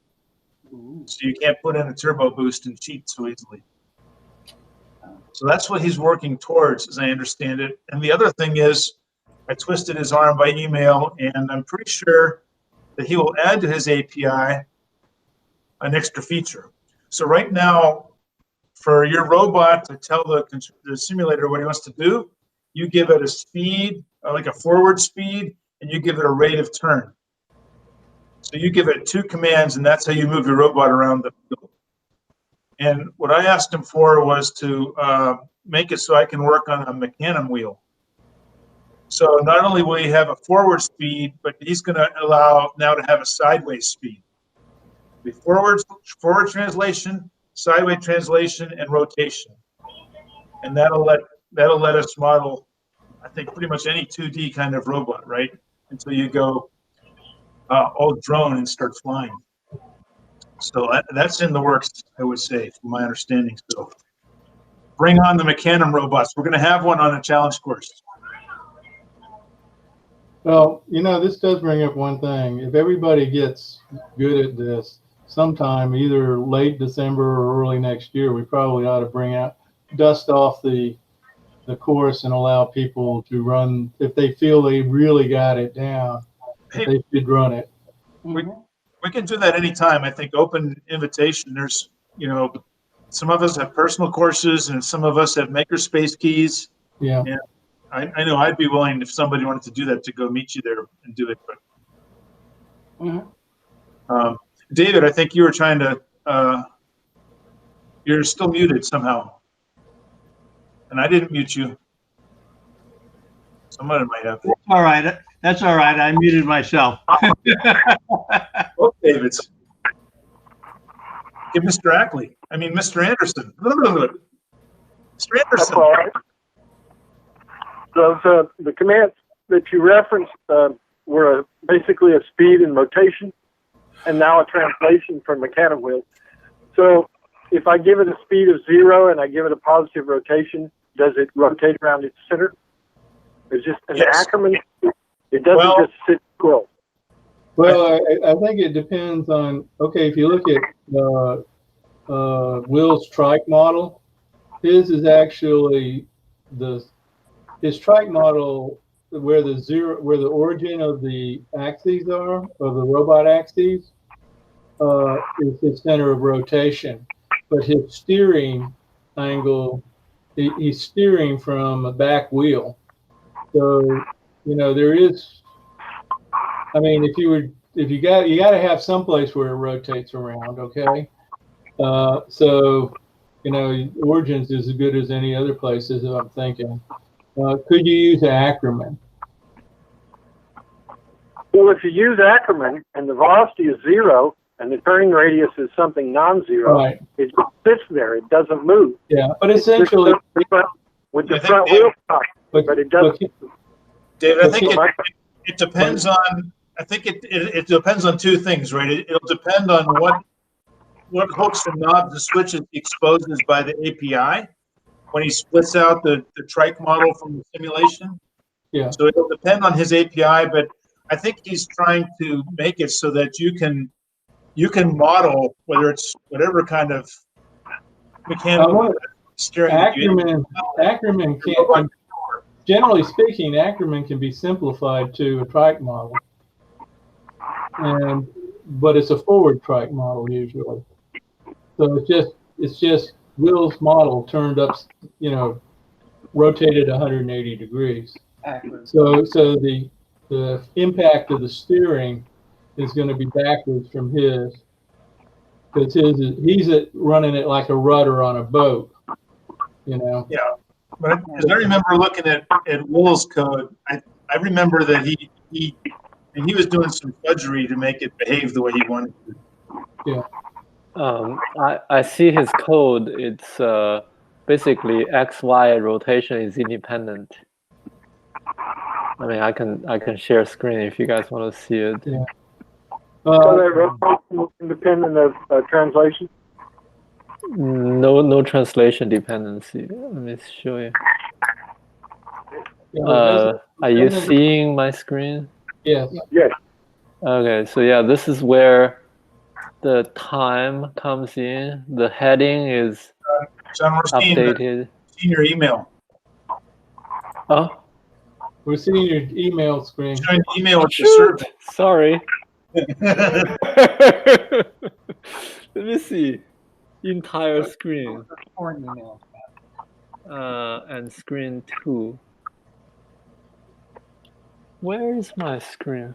I don't understand. Okay, share. Processing. David, what we can do is we can bring it up with Ron on Saturday. Is this the right screen, guys? No, wrong screen.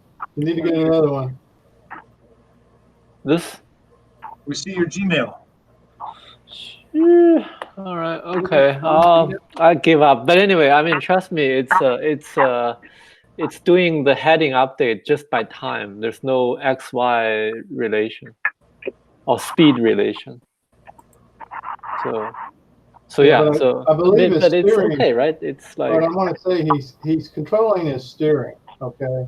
Otherwise, when you look at his model, you can see the steering going back and forth. It does rotate around the origin like this because that's, but if you think of it as having a line from the origin backwards, and then on the back, he's got a little like rudder that he's going back and forth.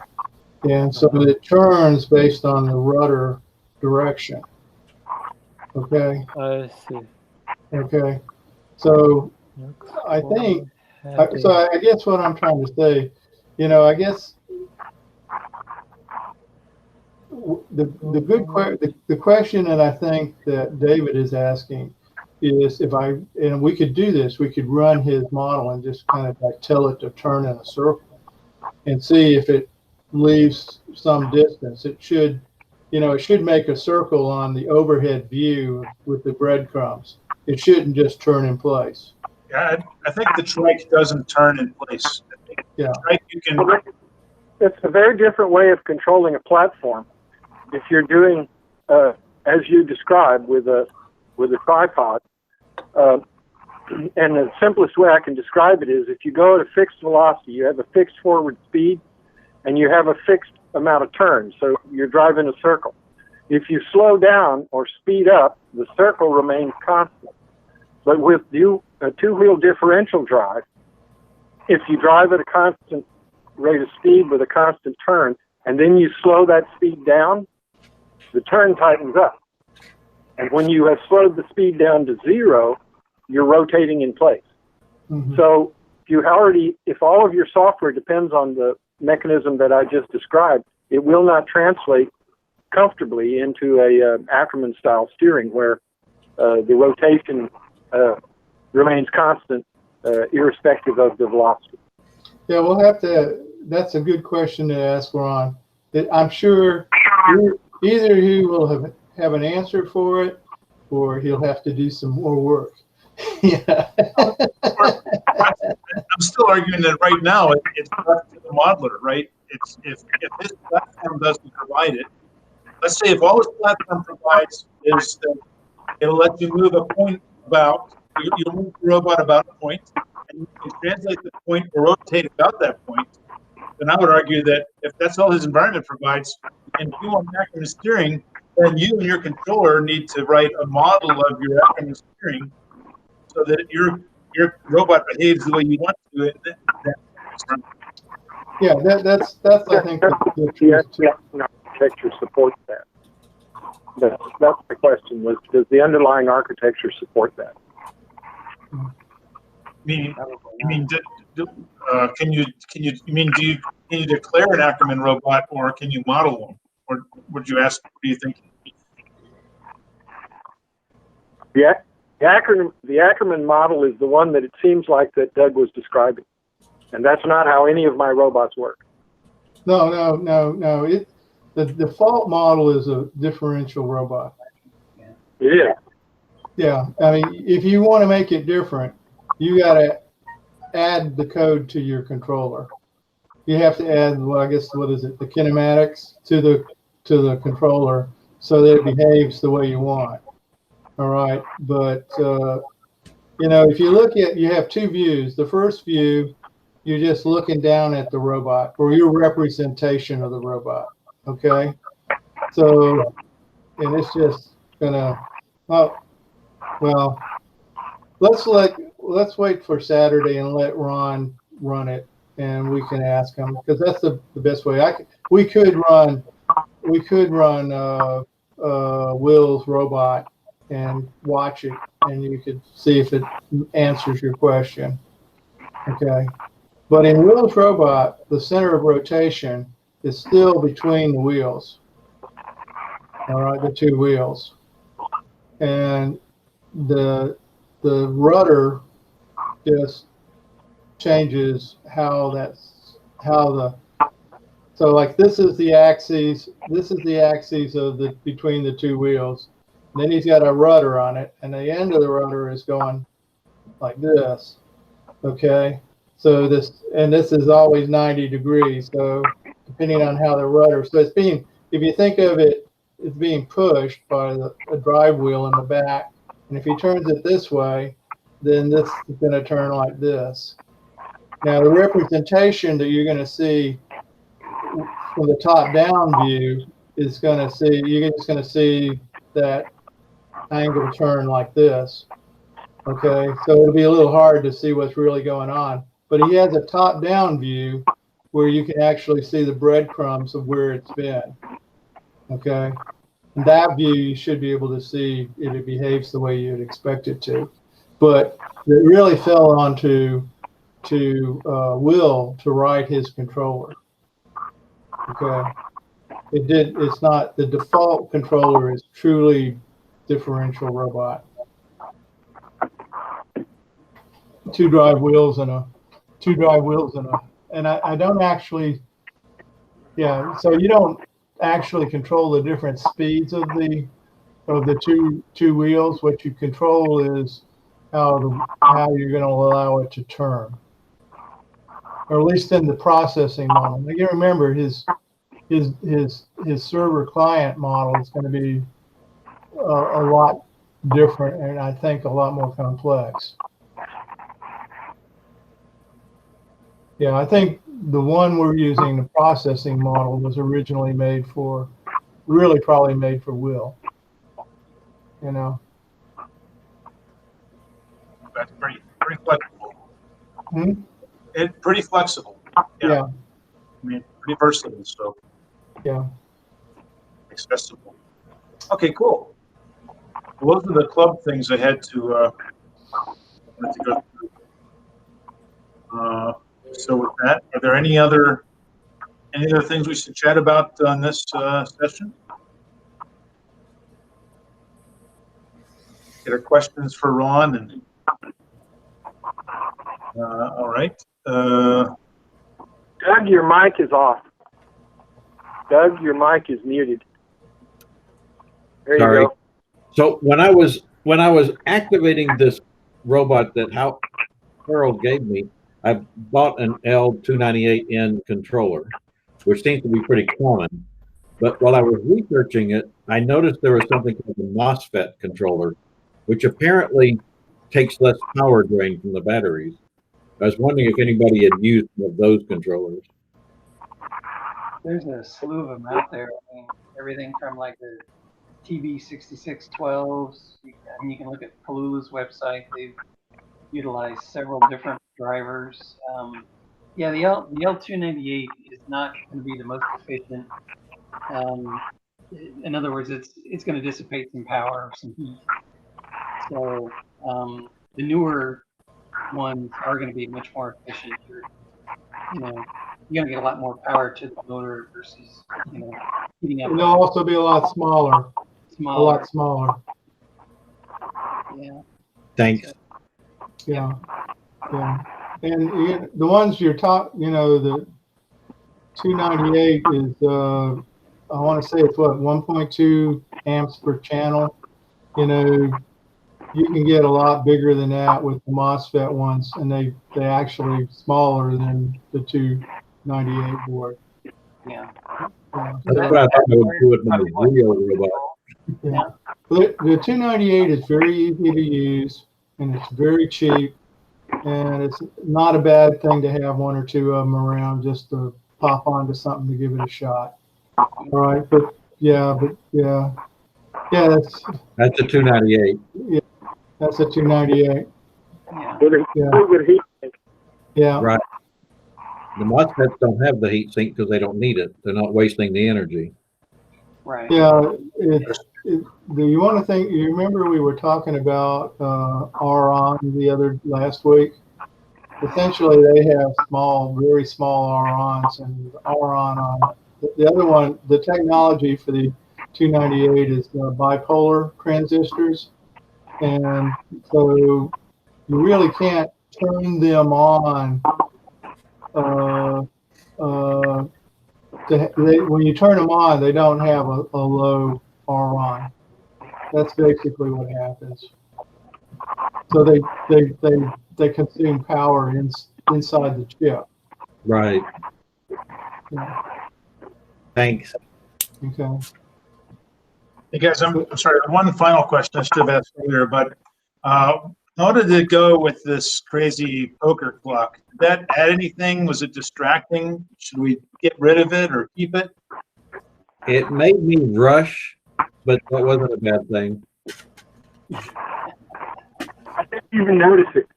How come it's always red, Carl? Because I only give it 6 minutes at a time, and we keep going past 6 minutes. I saw that at the beginning. Now I don't see that screen anymore. Yeah, I haven't seen it since the beginning. Yeah, I think it depends on which people it pops up in your window. Right. If you got right now that clock never say anything, so it drops down the rank. I would say based on my sprints that I have at work, I would say it's really the moderator that needs to do the flow. So I would say overall, nah, I wouldn't have it per se. John's showing us his managerial skills. Hey, believe me, I've learned virtual world more than I want to. So yeah. Trying to duck out of work. Okay, well, you know what that means. I'm going to dump the clock then next time and just interrupt or whatever. Have you guys seen the Toastmaster? There's a timer. There's like someone designated for keeping like telling people 1 minute left, or you know. Well, that's the thing, right? Those are strict formats, right? But this is we just need some flexibility here. But when we have so many people who did like my OT stuff, y'all need to use my OT stuff. Send everybody a shock collar. the shock collar, Yeah, for everybody. There you go. Good. Yeah. Just saying. Yeah. I Okay, get but You know, it might be warranted. Murray's not here to defend himself, but his went very long because people were asking questions. Yeah, it didn't really count. Yep. All right. Okay. Well, we'll bring it back later. I won't use it next week then, but that's all I had for this week. So anything else? Anybody else want to keep going? I think we're good. I think I'm going to drop off. All right, guys. Fill in a survey, please. Let's let everyone know what your interest is, and let's And we're having the meeting